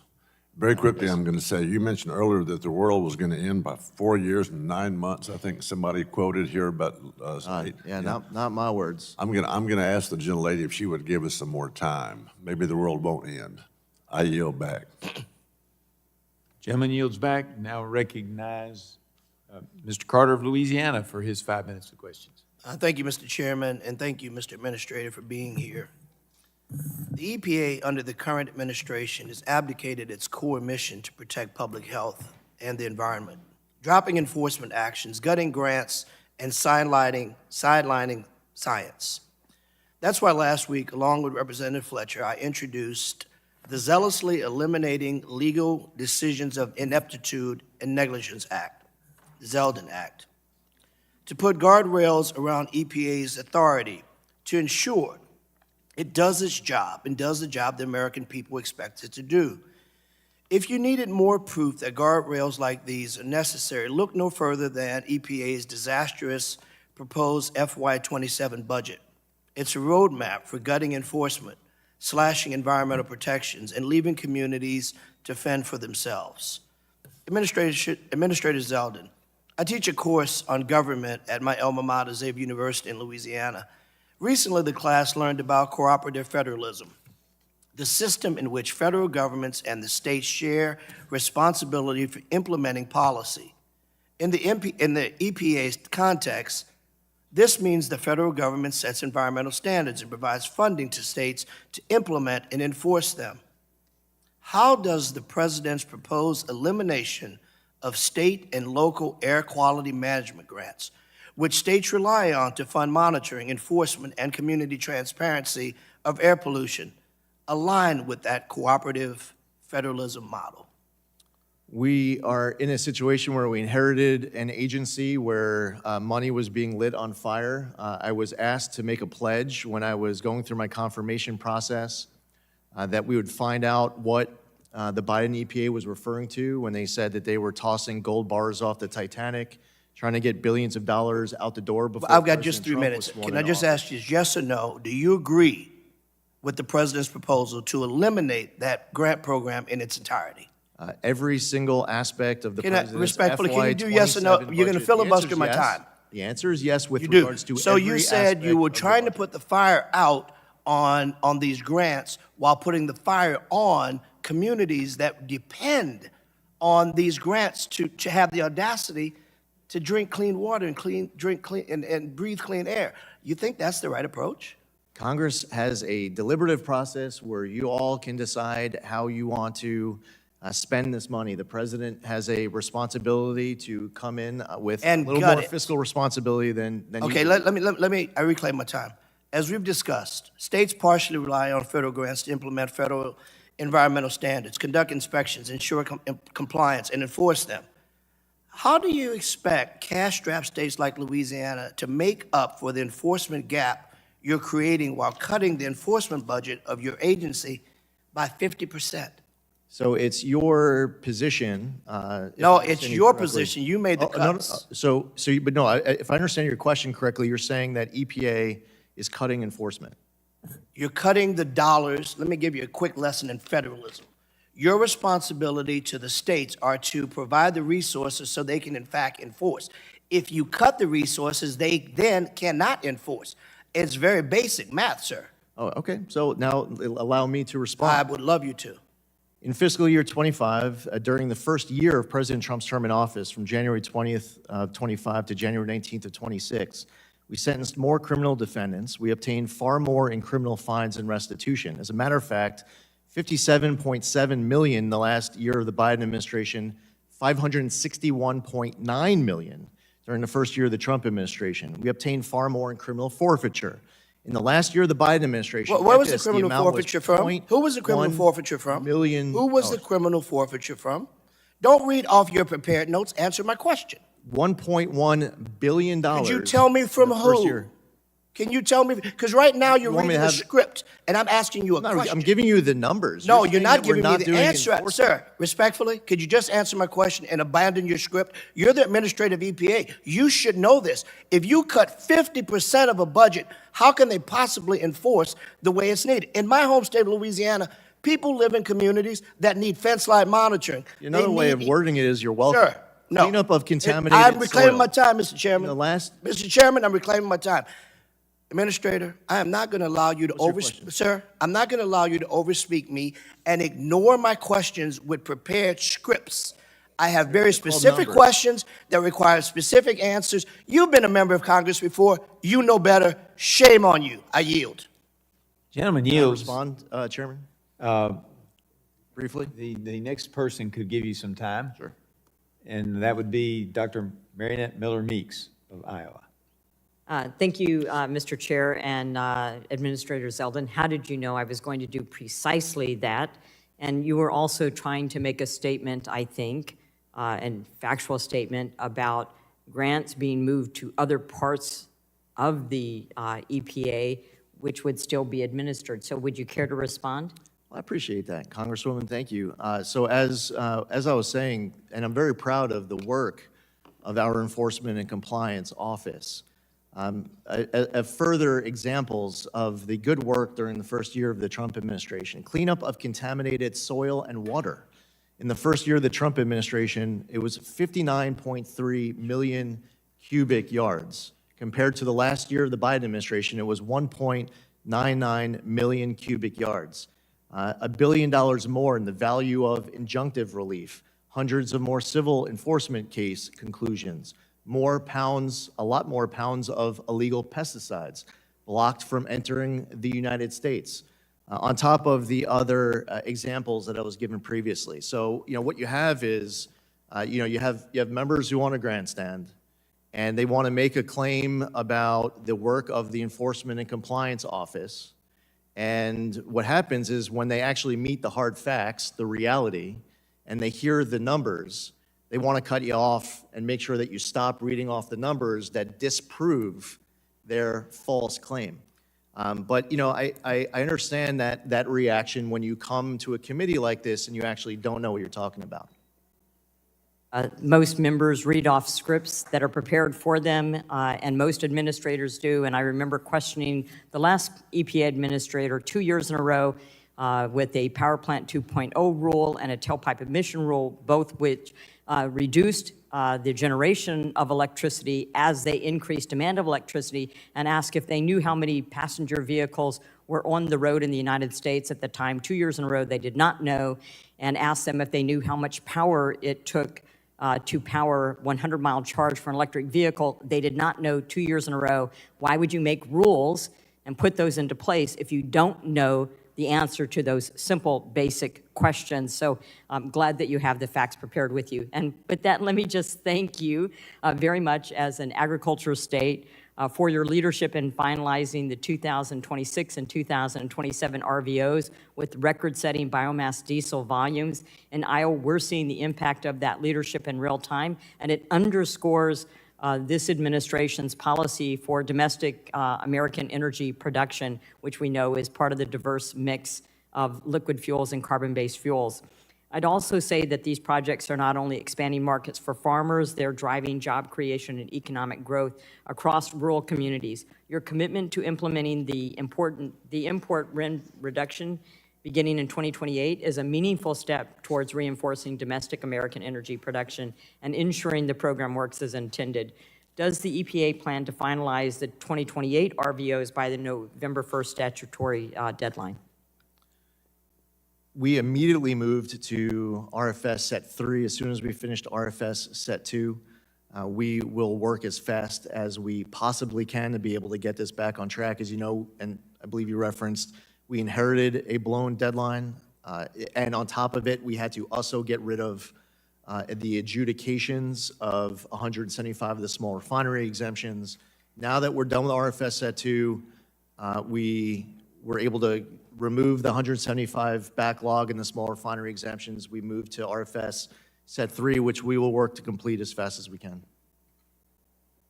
I'd like to also submit for the record the EPA's actions on PFAS, if I may. We'll have to take a look at them, but most likely that would be yes.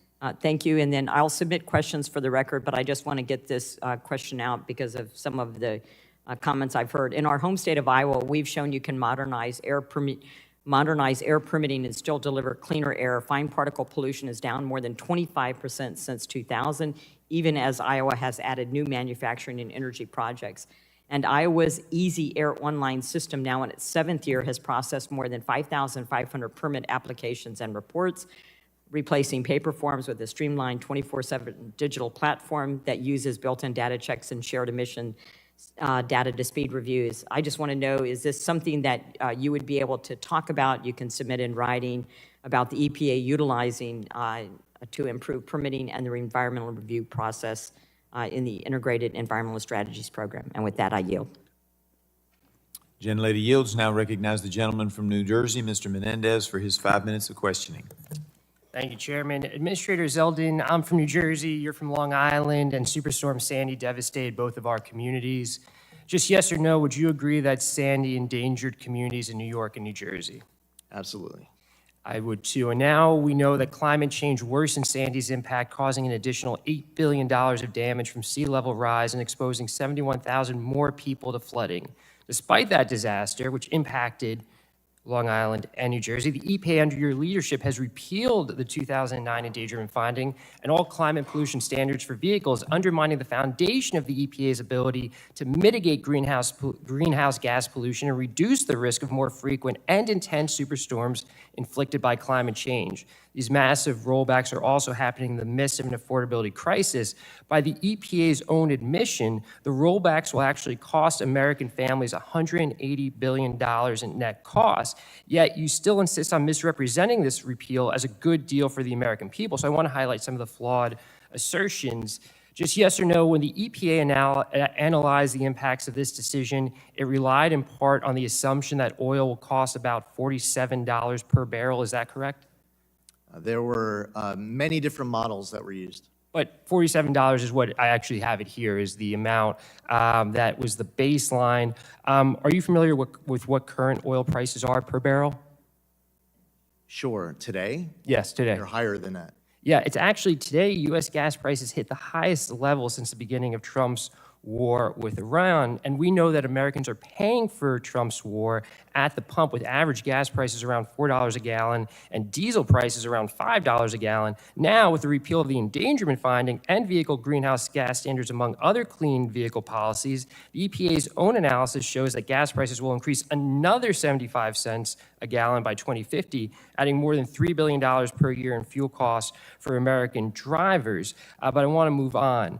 We also know that pollution has real impacts on the health of the people that we represent, and research shows that climate change will drive $45 billion in additional health costs by 2050. Just yes or no, did the EPA fully and comprehensively account for additional healthcare costs, respiratory illnesses, hospitalizations, premature deaths associated with these rollbacks? The decision was made based on the fact that the best reading of Section 202 of the Clean Air Act, EPA does not have the authority for the 2009 endangerment fund. So it did not, right? So all these impacts to the people that because it was you a represent, legal analysis. that you used to represent, are going to see worse healthcare outcomes. And this comes on the back of last year when Republicans in the Trump administration cut $1 trillion from Medicaid and shift billions in SNAP administrative costs onto states and counties. Administrator Zeldin, I know you ran for governor of New York, so you're familiar with how state budgets work. State officials have been clear that these decisions are creating major budget shortfalls, and states are struggling. So with nearly $3.5 billion in proposed cuts to water infrastructure and categorical grants, does that mean that residents of New York should expect higher water bills or delayed projects? Which one? Well, it's interesting how you're posing the question. Why it's either or, right? Because you're cutting funding to energy states, prices, right? Well, you know how much energy prices are up in New Jersey? What would you do if you were governor? What would you do if you were governor, right, of New York, which you ran for? Republicans cut $1 trillion from healthcare that now states have to backfill. Now you want to cut $3.5 billion from water infrastructure. New York, I'm sure, has a ton of projects that are now either going to be delayed, or to do those projects, it's going to be on the back of New Yorkers, right? So which one is it, delayed projects or higher costs for residents of New York, the state you sought to represent as Right, so governor? the first part of that, as I've referenced earlier, is that the EPA, the president's FY27 budget does not factor in how much you're going to choose to raise the budget. Okay, and that's a point you've made before, so I'm going to move on. I'm going to Point move on two is- because you've said other crazy asking stuff. your You've question, why said don't you allow other me to stuff, crazy answer? stuff today. Okay, You don't want me to answer that your the Biden questions, or you just wanna administration, that the Biden administration. I mean, are you going to do anything at some point? I mean, You ask a question. How many instances? You ask a do question, have to give me an have opportunity to him- answer. Because I moved on, and you've done this numerous times. So listen, ask I a just want to ask you a question. You've said that the Biden administration with the IRA had more funds than the EPA knew how to spend, and there was waste, fraud, and abuse, right? And this was going out to people that were in the Biden orbit. You had said that earlier. Yet I'm curious if you have any issue with the fact that during the 2024 campaign, the president asked the oil and gas industry for $1 billion in exchange for supporting these rollbacks that the EPA is administering now. Is that at all an issue for you that the president said to the oil and gas industry, give me $1 billion and I will do your work? Is that not the work that the EPA is doing today? I don't know. Are you actually asking questions where you I am want asking answers? a question. Are you going to give an answer? I'm going to start an answer, and then you're going to cut me off. Is that how this works? All right, well, if that's going to be the case, then I have another thing for you. What do you think about the $220 million ad campaign that Secretary Noem had with the What do you DHS think about that the went directly to 46% to increase in Trump? energy I'm prices in talking. New Jersey? That went to Trump How about the operatives. Did you speak 56% out against increase that in as a New York? member of the administration? How about the fact did you that speak the Biden out? EPA Did you was speak giving out against that billions as of a member of the dollars to administration? former Obama and Biden officials? like the whole day. How about the conflicts of interest during the Biden EPA that you don't want to uphold? All right, what about in the Trump administration? gold Well, bars if you that want, they if you were want to talk throwing about the off Biden the administration, Titanic. talk about the Trump administration. You're a part of the ask a administration. question and you don't want say the that answer. Secretary Noem was wrong. here to- You he's say here that to talk Secretary about Noem the was wrong. EPA. You're not going to. You don't want to work with the agency. Mr. Zeldin. Thank you. Mr. Zeldin is here to talk about the EPA, not other matters. At the same time, if it's related to the EPA, and you certainly can ask, but he also has a right to answer the question. So let's try to be a little more civil on all parts.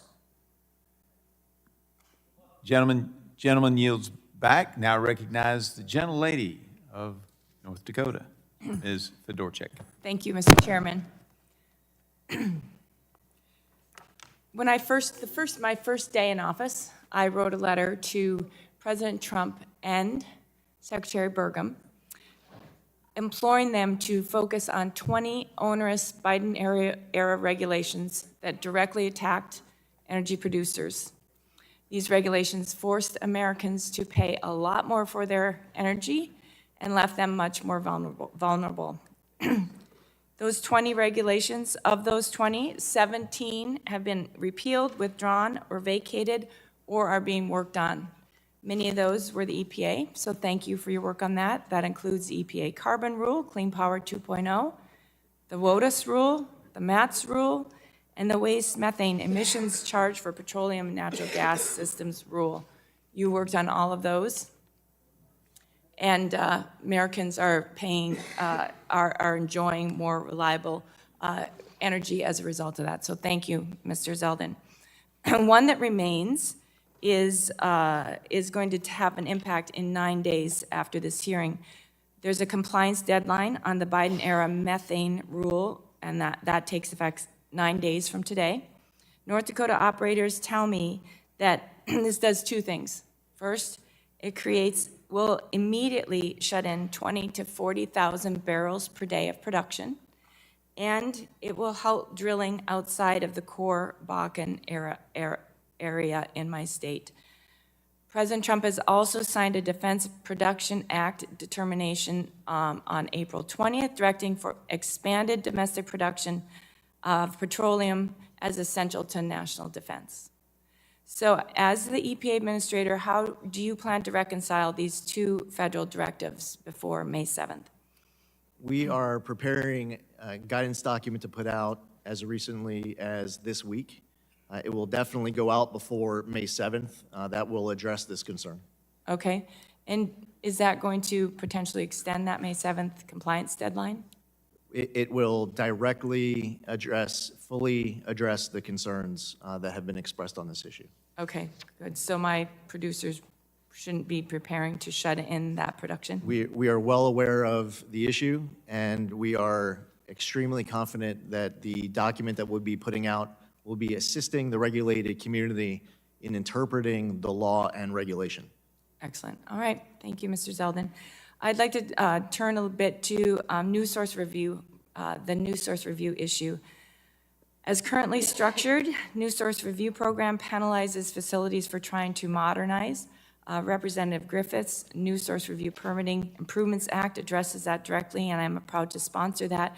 Can you speak to how streamlining the new source review process could unlock a broader wave of investment in modernization across the energy sector and probably at the same time decrease emissions? Sure. We've received feedback over the course of the 15 months that we were in on many different ways that didn't even require new rulemaking. There are some aspects that do require new rulemaking. We put out new guidance. We, for example, established guidance that clarified what begin actual construction means.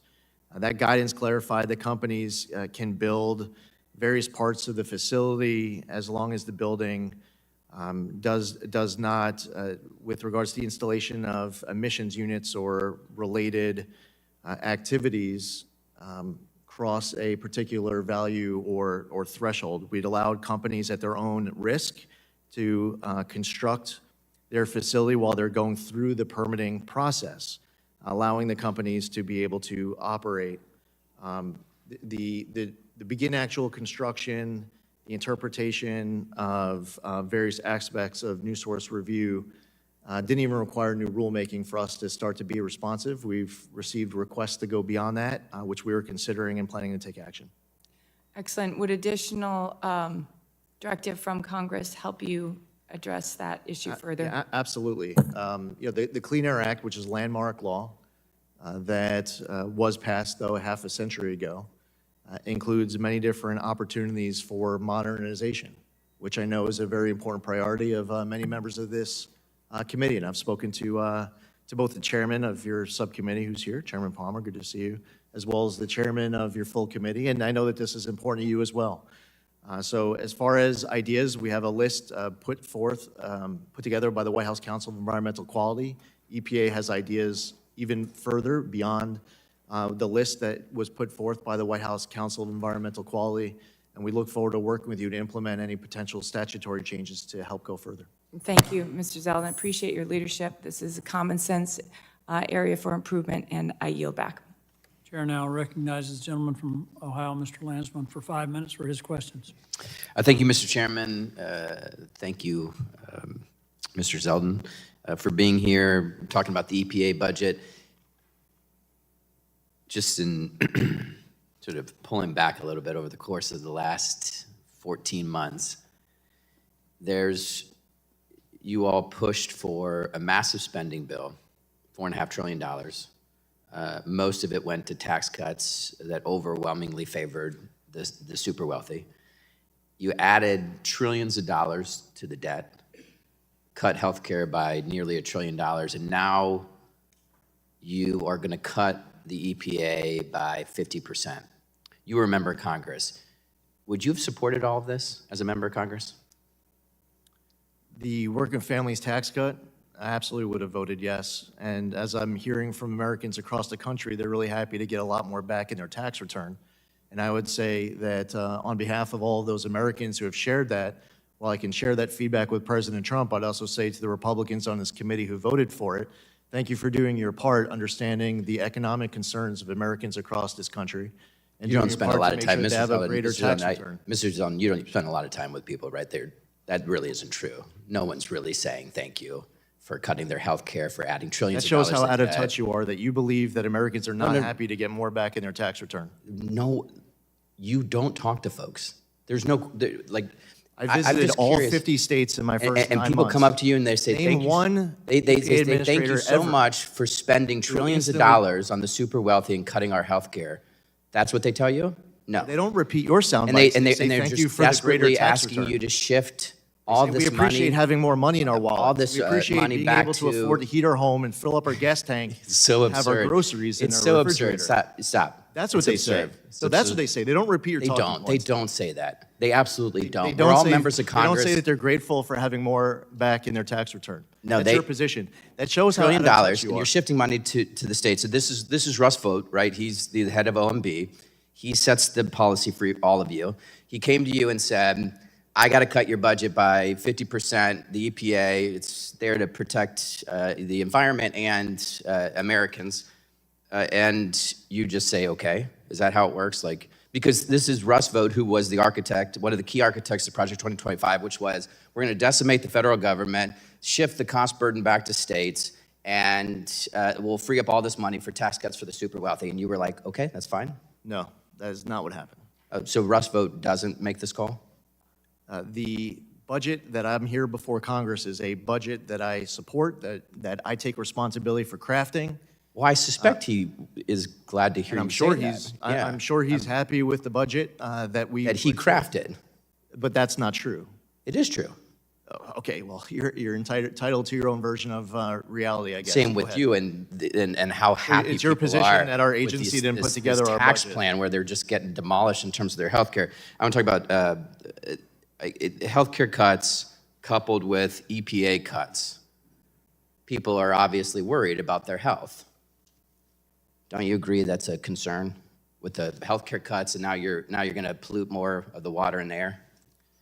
Actually, the feedback that I get is that people are happy that we Where's have an this agency feedback that coming from? applies I don't common- like. So it's America. When you actually get Yeah, out yeah. and you travel the Oh, country, and I've been to all 50 states across this country, and when I travel, I get an opportunity to hear feedback from Americans. You who touch want ground and you us talk to people, to and they're just apply they're common running sense. up to you and they're just They want saying, us to "Thank you heed so their much for cutting the economic EPA. Thank you They so want us to much both for protect the cutting our environment health and care. grow We the are economy. so glad that trillions of dollars are going to the They richest don't want us people to in this get country." rid of entire sectors of our economy through regulation. They're happy when they They're- have consumer choice. They're This is thrilled very- when this they is- know it's quite- the it's stop quite alarming. is going to get removed. That they want manufacturers. So to last build the question. car they want rather Last than question. the ones They that do. you demand. Yeah, the That's the manufacturing feedback that I hear from decimated. Americans. Yeah. All right, last question.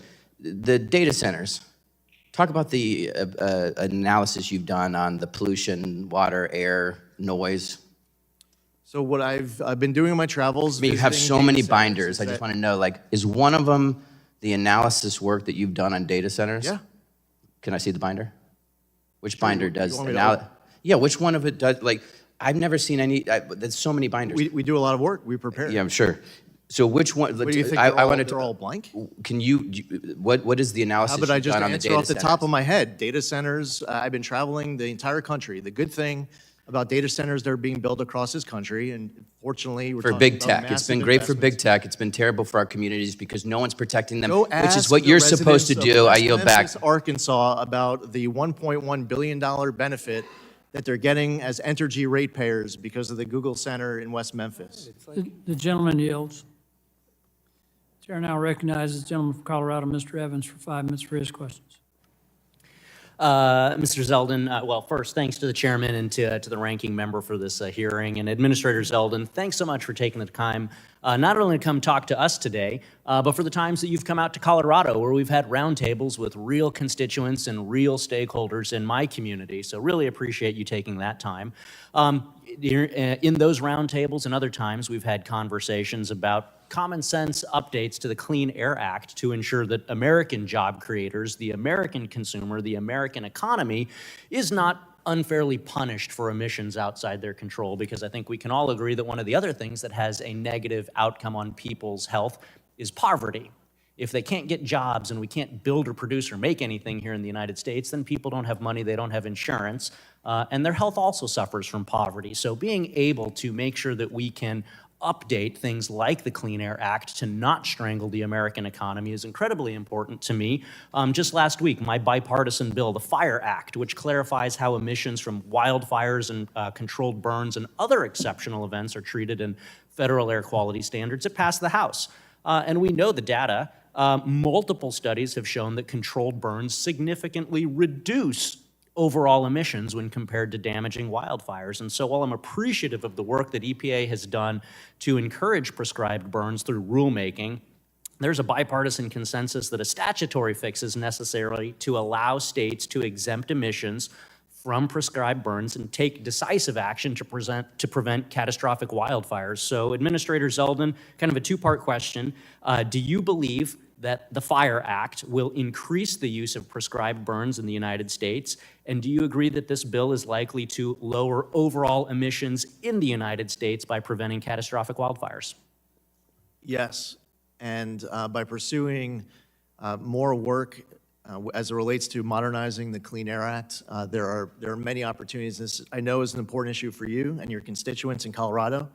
We have heard from your constituents in Colorado who are very concerned about this issue, and when you add up the Biden PM 2.5 level with the exceptional events rulemaking, with the regional haze rulemaking, you're in a situation in Colorado where there's what you felt like a disincentive that you'll be penalized, punished by protecting the communities in your district, and that should never be the case.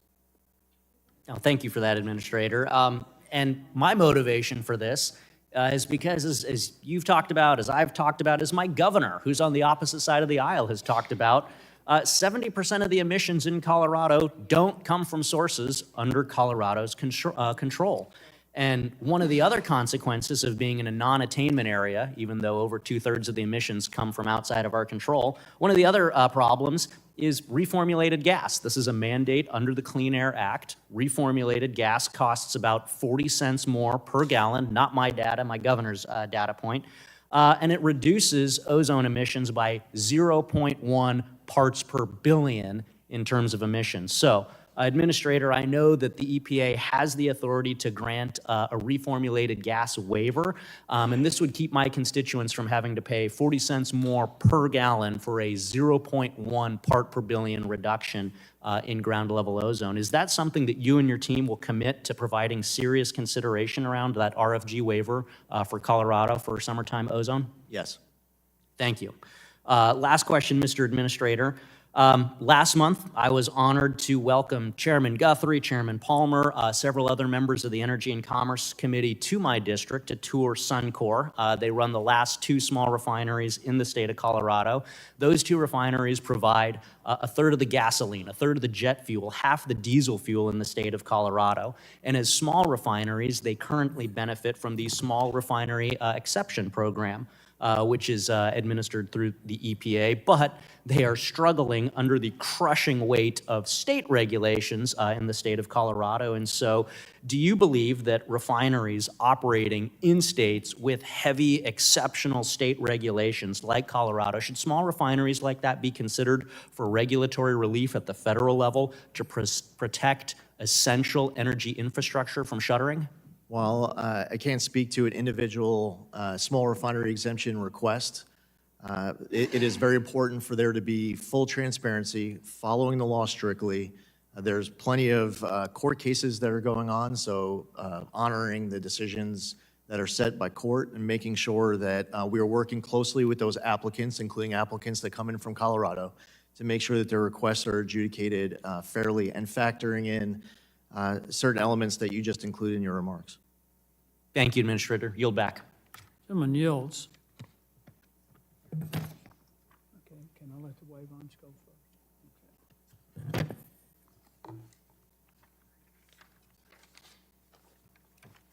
Now I recognize myself for 5 minutes for questions. I'd just like to point out a couple of things, though, Mr. Administrator, that my colleagues keep attacking the working families tax cuts, and That's the bill in which the Republicans put in $50 billion for transforming rural health care.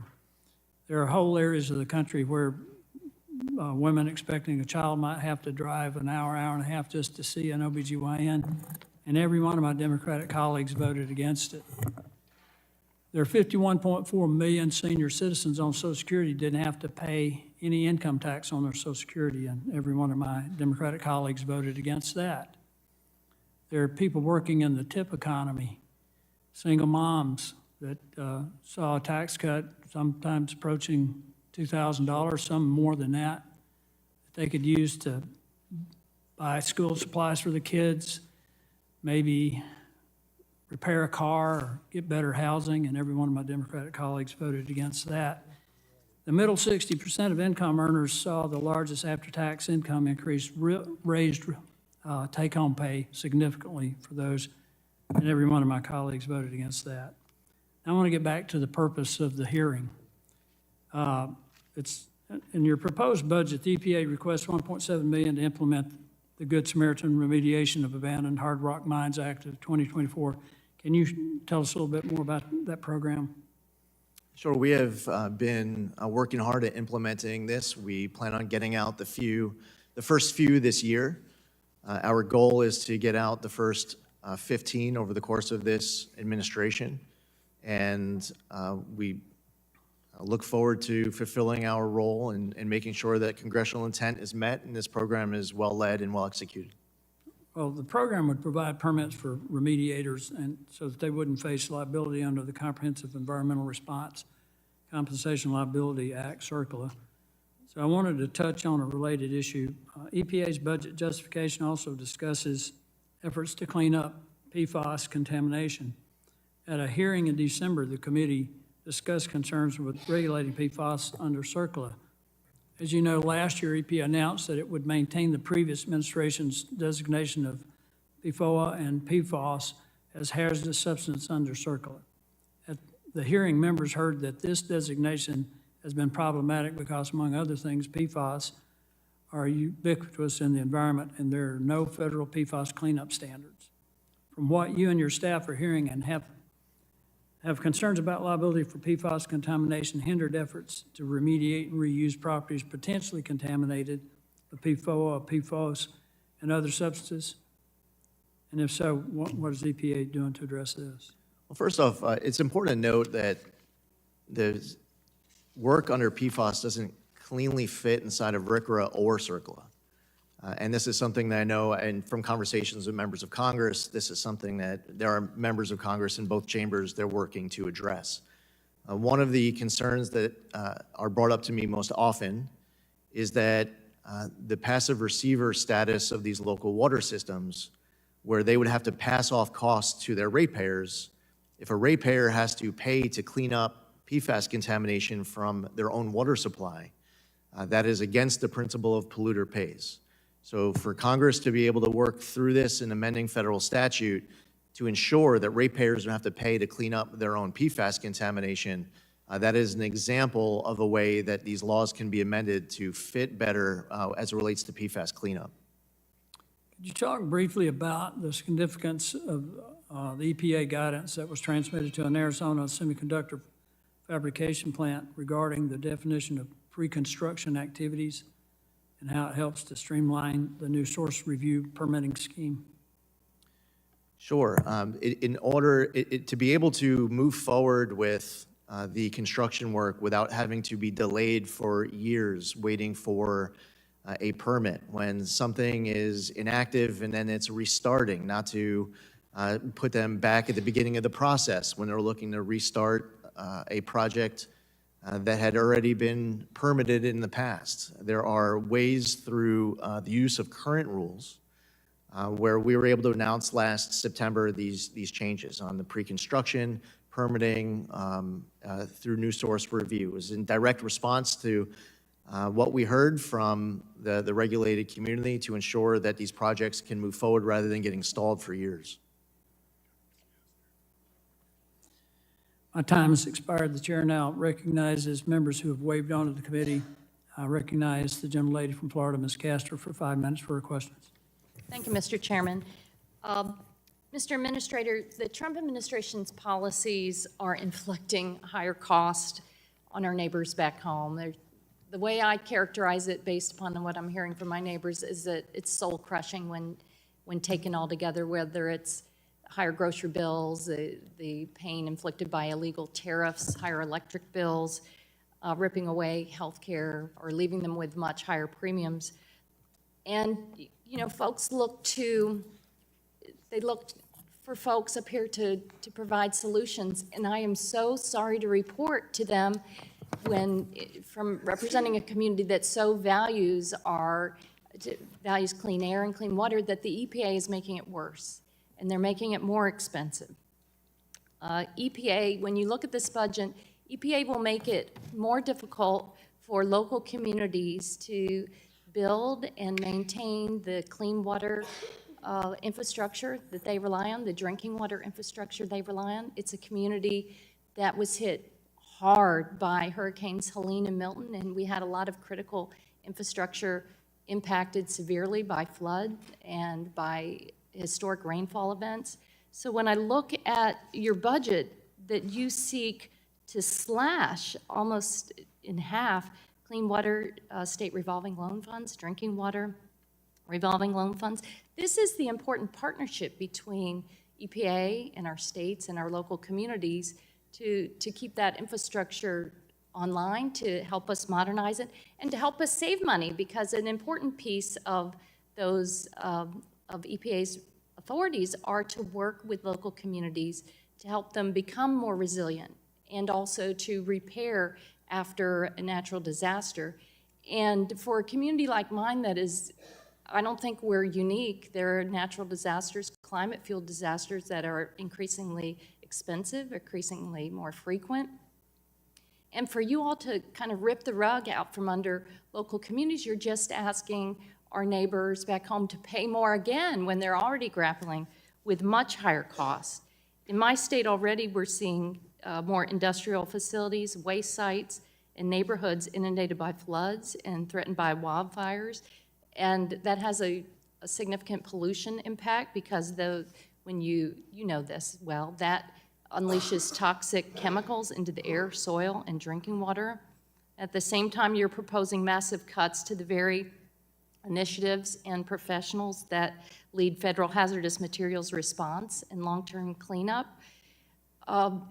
Folks used to be so proud of the EPA. They used to rely on the EPA because they were the folks who were there after a storm to help them rebuild, and now that work is even harder after 4,000 EPA professionals have been doged or fired.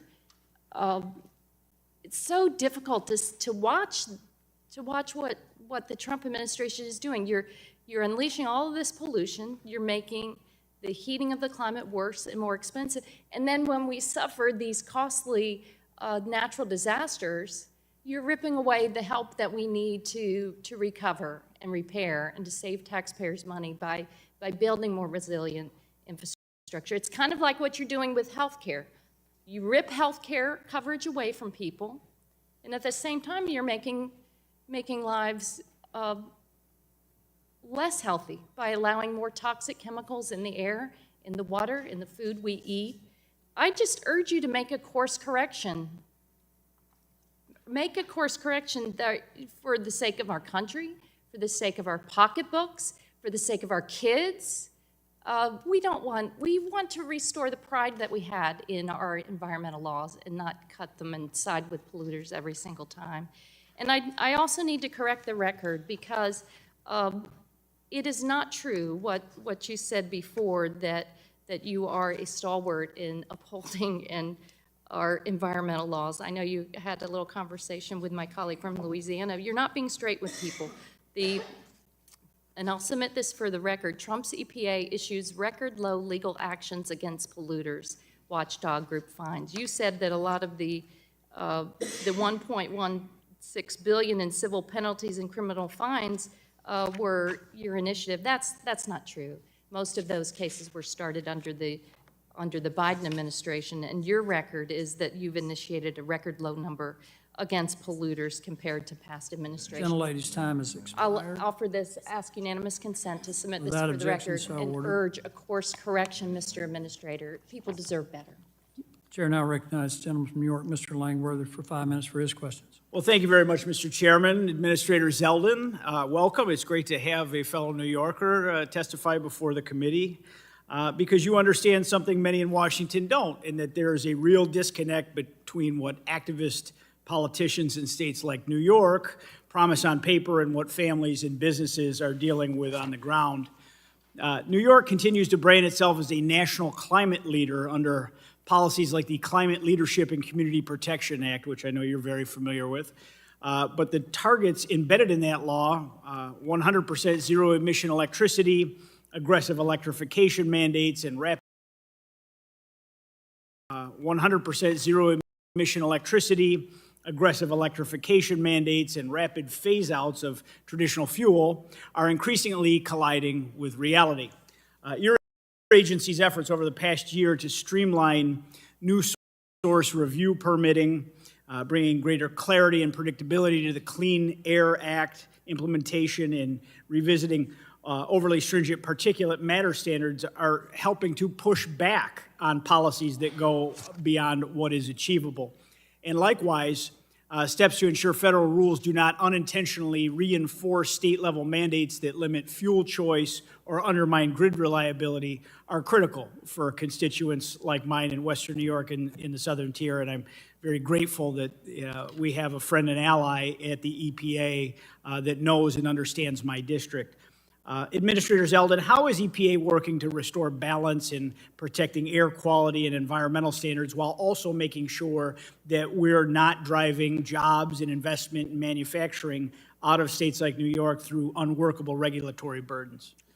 Well, thank you, Congressman. Well, first off, it's important for us to follow the best reading of the law. That's our requirement. And if Congress chooses to amend the law, then we'll follow whatever Congress chooses to amend that law to.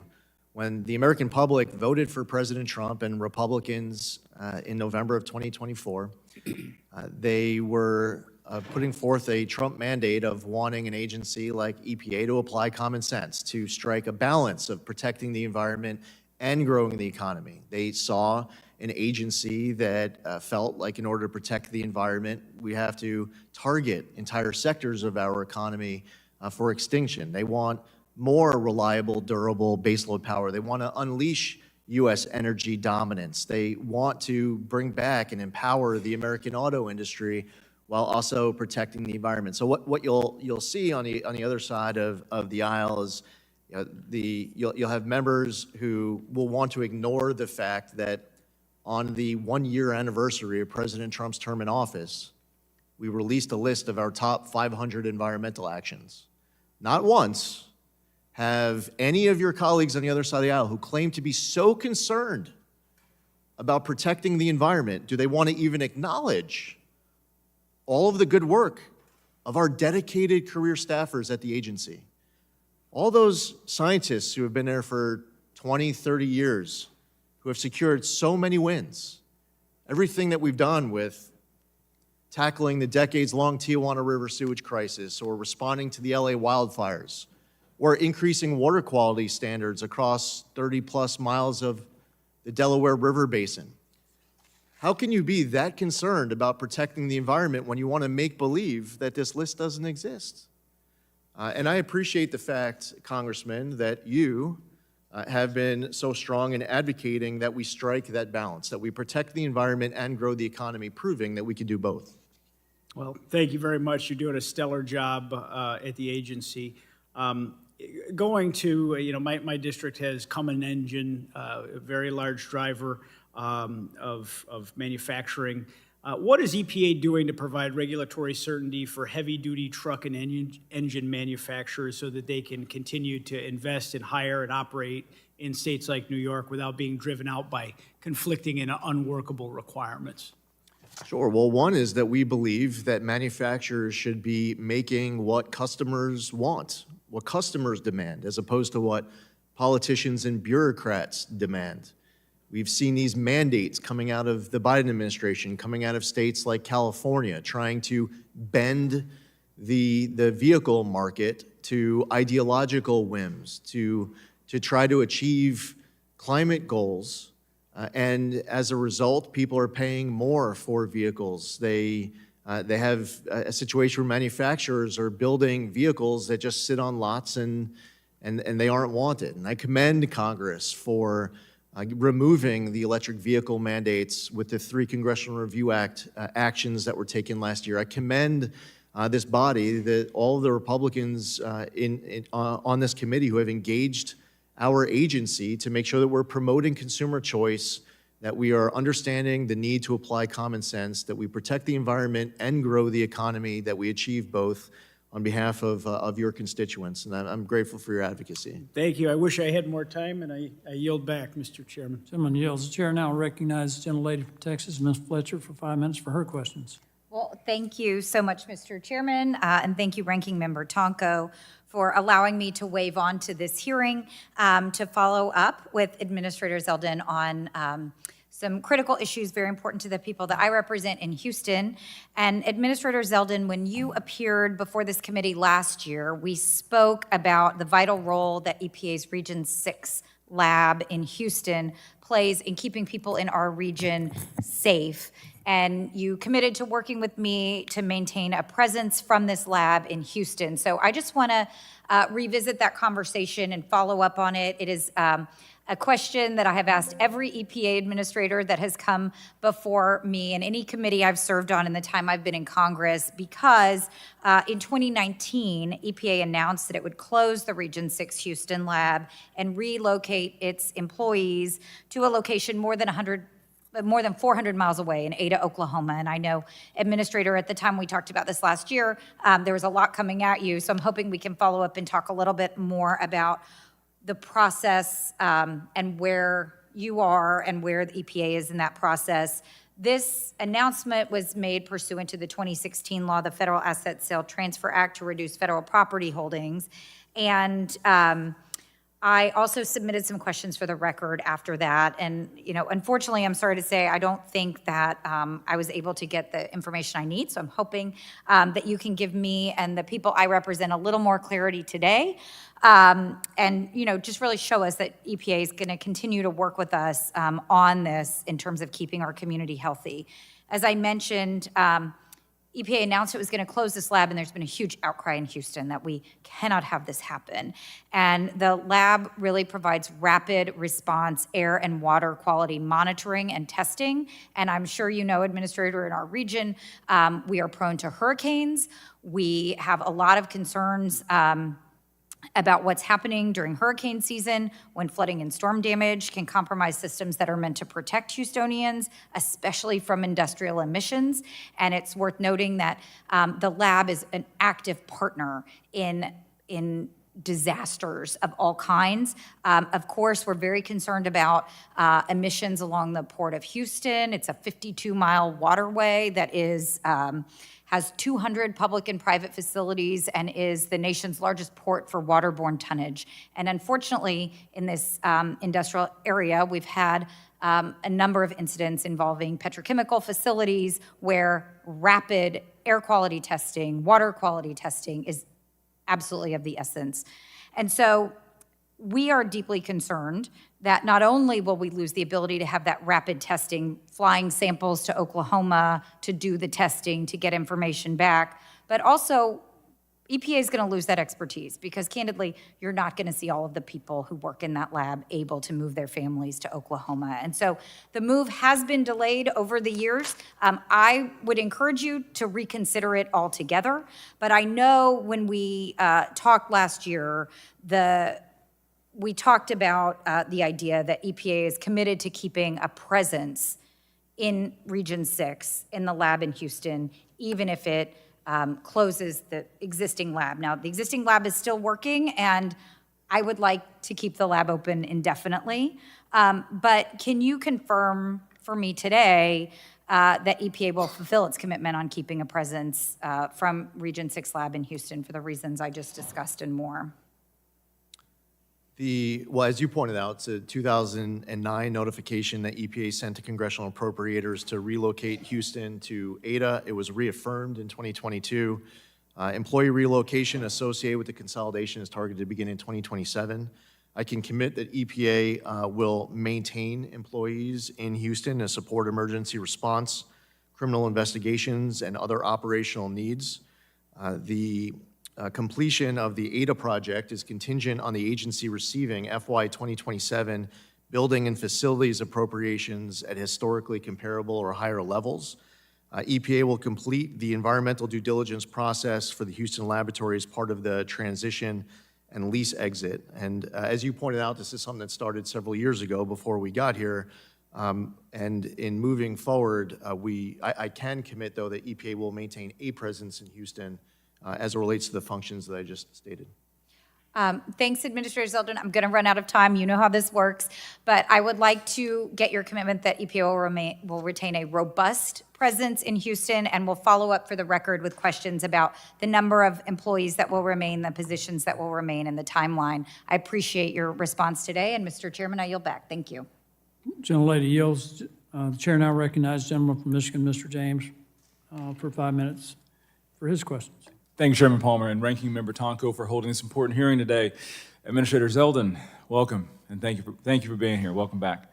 It's an honor to speak with you at a time when the conversation around energy, manufacturing, and environmental stewardship is so important, not just for Michigan, another Great Lakes state, the Great Lakes state in my opinion, but for the entire country. Let me start with something we all agree on. Clean air and clean water are non-negotiable. They are fundamental to the health, safety, and prosperity of the American people. There is no trade-off there, and there should never be. But we also know something that doesn't get said as often.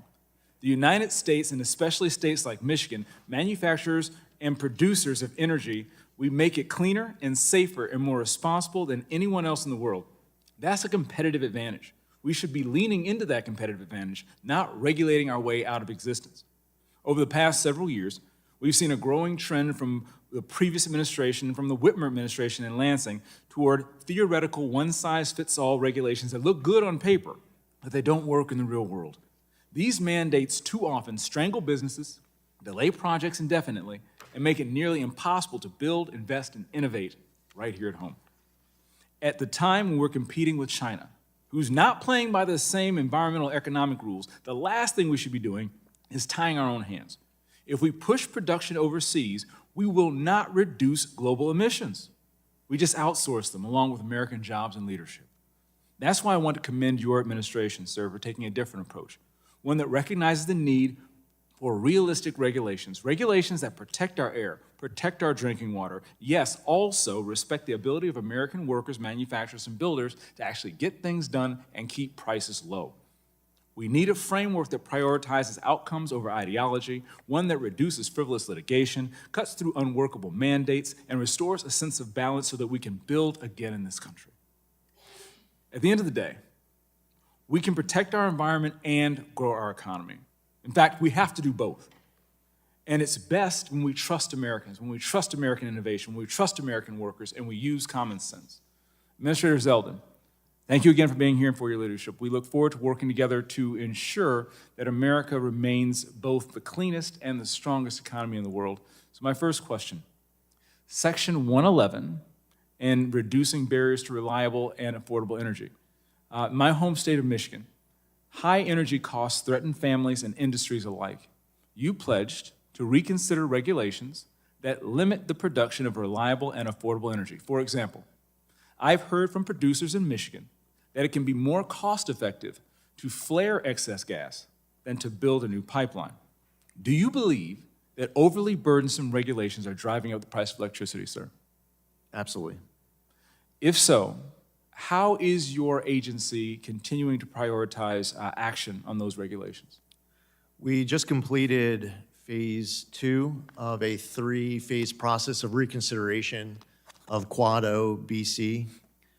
We are also in the process this week of finalizing guidance to release publicly to help the regulated community to interpret both federal law and federal regulation as it relates to Quad O BC.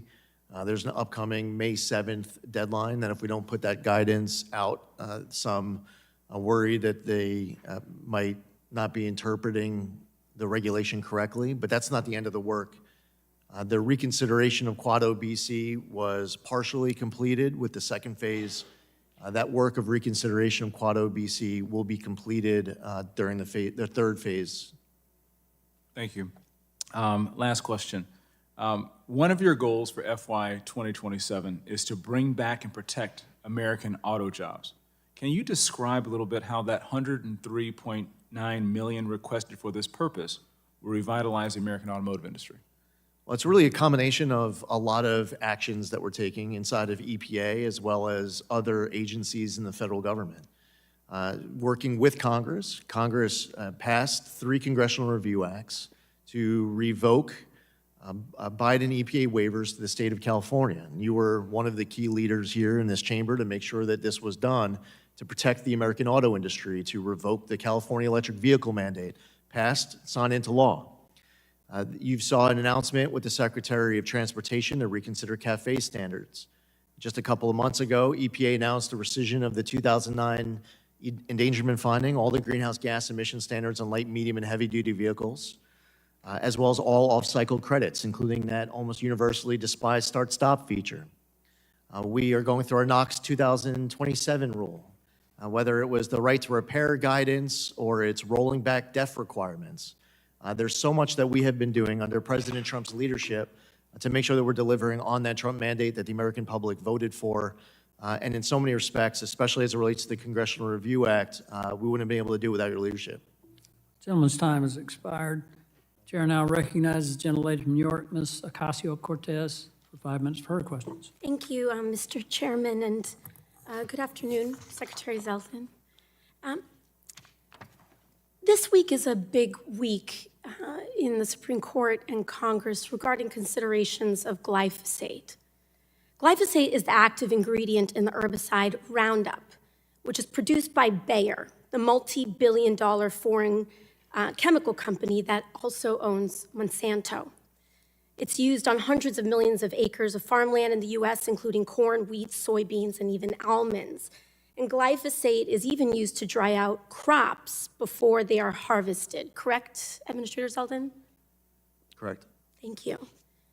Glyphosate is also internationally recognized as likely carcinogenic to humans, with particular links to non-Hodgkin's lymphoma. In fact, tens of thousands of lawsuits in the United States, many issued by farmers with high exposure, have been filed against Bayer for failing to warn them about the cancer risk of exposure. Now, interestingly, Administrator Zeldin, on February 18th of this year, President Trump released an executive order to increase the production of glyphosate in the United States, correct? Yes. And not only did that executive order call to increase the production of glyphosate, it also called for legal immunity for Bayer from the tens of thousands of Americans who are seeking justice in court for their toxic exposure. Now, Secretary Kennedy was here a couple of weeks ago, and when he was asked about glyphosate and the rollbacks against protections against toxic chemicals, he said that we would, quote, have to ask Lee Zeldin about that. So, you're here before us today. Administrator Zeldin, have you ever participated in a meeting with Bayer where you discussed the legal or litigation issues that the company was facing? No, I never did. Okay, I have My meeting with them was very brief, and that topic did not come up. All right, I do. Are you aware of any outreach that they would have in your agency about this? I could say that I directly had a brief meeting. Okay. But it was a brief meet and greet, and that topic did not come up. Thank you. Mr. Chair, I'd like to submit EPA visitor logs from July 7th, 2025 to the committee. Without objection, so ordered. And you're certain they didn't bring up anything regarding your work? I'm telling you, 100%, absolutely. Maybe there was some brainstorming that was done beforehand of potential topics. Are you aware of any? That topic was not brought up. Are you aware of anything brought up to any members of your staff or your team? Your senior team? I'm not aware of that, no. Okay, I would like to submit to the record some internal emails from the EPA that I have acquired via a Freedom of Information Act submission. Without objection, so ordered. We have documentation here, emails from your senior advisor for Agriculture and Rural Affairs saying that you were meeting with the Bayer CEO last year. He said in these emails that they will be bringing up some legal/judicial issues. More specifically, in this internal email in your EPA, it says that Bayer was specifically seeking to and discussing Supreme Court action. They will want an update on EPA's regulatory review, and that, interestingly, Bayer will provide a small thanks for updating the glyphosate webpage from the EPA and work on MAHA. Do you have any idea what they might have been referring to in this email? Well, first off, as I mentioned a few minutes ago, it's possible that the team was doing brainstorming of potential topics. Okay. As somebody who actually attended the Thank you. meeting. I'm sorry, I just have 40 seconds. I'm not trying to be rude. This glyphosate update that they're referring to seems to be correlated to the EPA agency withdrawing its support for California's cancer warning on glyphosate. Now, this is important because 5 days after the EPO this year, Bayer filed their opening brief to the Supreme Court, citing Trump's executive order and hinging their case on the EPA's warnings or lack thereof of glyphosate. So we have internal emails from your agency saying that Bayer wanted to thank you and your agency for removing support for California's warning because their case before the Supreme Court right now hinges on you not warning the American people and withdrawing your support on glyphosate. Do you understand the conflict of interest that is before the American people right now, Mr. Secretary? I understand. The gentlelady's time has You expired. mind if I respond, Thank you. Chairman? The gentleman may respond. Okay, so right now, EPA is completing an assessment due in 2026.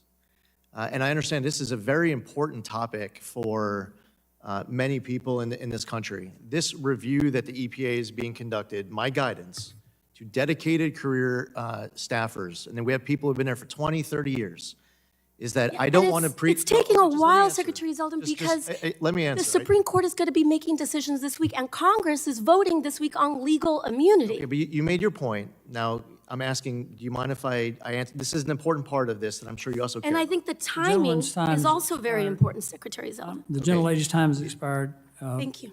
Should I complete my answer or no? Mr. Administrator, you can respond in writing. Sure, okay. Chair now recognizes the gentleman from California, Mr. Mullen, for 5 minutes for his questions. Thank you, Mr. Chair, for allowing the wave on. Thank you, Administrator Zeldin, for being here today. So today, our water infrastructure is in crisis. According to your agency's estimates, drinking water systems across the country will need $625 billion, and clean water systems will need $630 billion to meet our water needs. But instead of increasing investment, your budget proposes a 90% cut to the drinking and clean water state revolving funds. I fear this is a $1 trillion liability being shifted directly onto American households. So, Mr. Administrator, what impacts can everyday Americans expect to see on their monthly water bill if these proposed cuts become a reality? As I stated earlier, the President's FY27 budget does not include the amount that Congress is going to raid the revolving fund account. Now, I'm not opining on the merits of any earmarks of any congressionally directed spending, and I will say that there are many of these, the EPA administers, that are fantastic. The problem is when you take money out of a revolving fund and you give it out as a grant, or you take other money out as part of a set-aside, it's no longer a revolving fund, and the account continues to get depleted.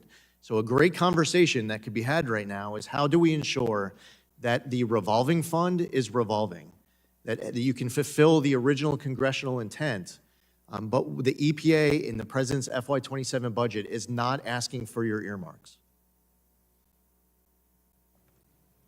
Appreciate that. Let me just say we need investments in this area and not cuts to these programs. We can continue that conversation. But I'd like to also highlight an issue in my district.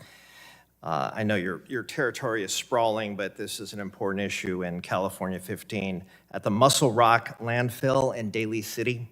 This is a landfill on the Pacific Ocean that closed decades ago, but is now facing severe erosion issues due to stronger storms. We know there are many other sites across the country where legacy contamination is also a risk, yet the proposed budget slashes climate resilience and adaptation grants, infrastructure grants, and other programs that could help address this problem, not just in my district, but across the country. So, Mr. Administrator, how does the EPA plan to address these legacy contamination sites and the massive risks they pose to the surrounding communities? Well, part of our list of the 500 environmental actions that we took over the course of the first year of President Trump's term includes a lot of work on Superfund sites, on brownfield sites. We added new sites to the list. We were able to successfully delete other sites from the list because the Superfund work was completed. And the operation, the staffers doing this work with brownfield sites, Superfund sites, and more are continuing to be able to do more with less. And but we do ask for robust funding as it relates to Superfund and brownfield. And sir, could I just get your commitment to continue to have this conversation, work on these issues? 100%. Yeah. And your FY27 budget proposes to eliminate the San Francisco Bay program, which supports projects to restore ecosystems and improve resilience in my district, while other regional geographic programs would continue to receive federal support. So let me just say I'm very concerned about San Francisco Bay program, the Bay Habitat Restoration Program, in my estimation, being singled out. And I certainly hope politics isn't at play there, that that's somehow, in your mind at least, a substantive decision. But very concerned about that. I want to get that on the record. And with that, I yield back. The gentleman yields. I ask unanimous consent to insert in the record the documents included on the staff hearing document list. Without objection, so ordered. I'd like to thank Administrator Zeldin again for being here today. Members may have additional written questions for you. I'll remind members that they have 10 business days to submit questions for the record, and I ask the Administrator to respond to the questions promptly. Members should submit their questions by the close of business on Tuesday, May 12th. Without objection,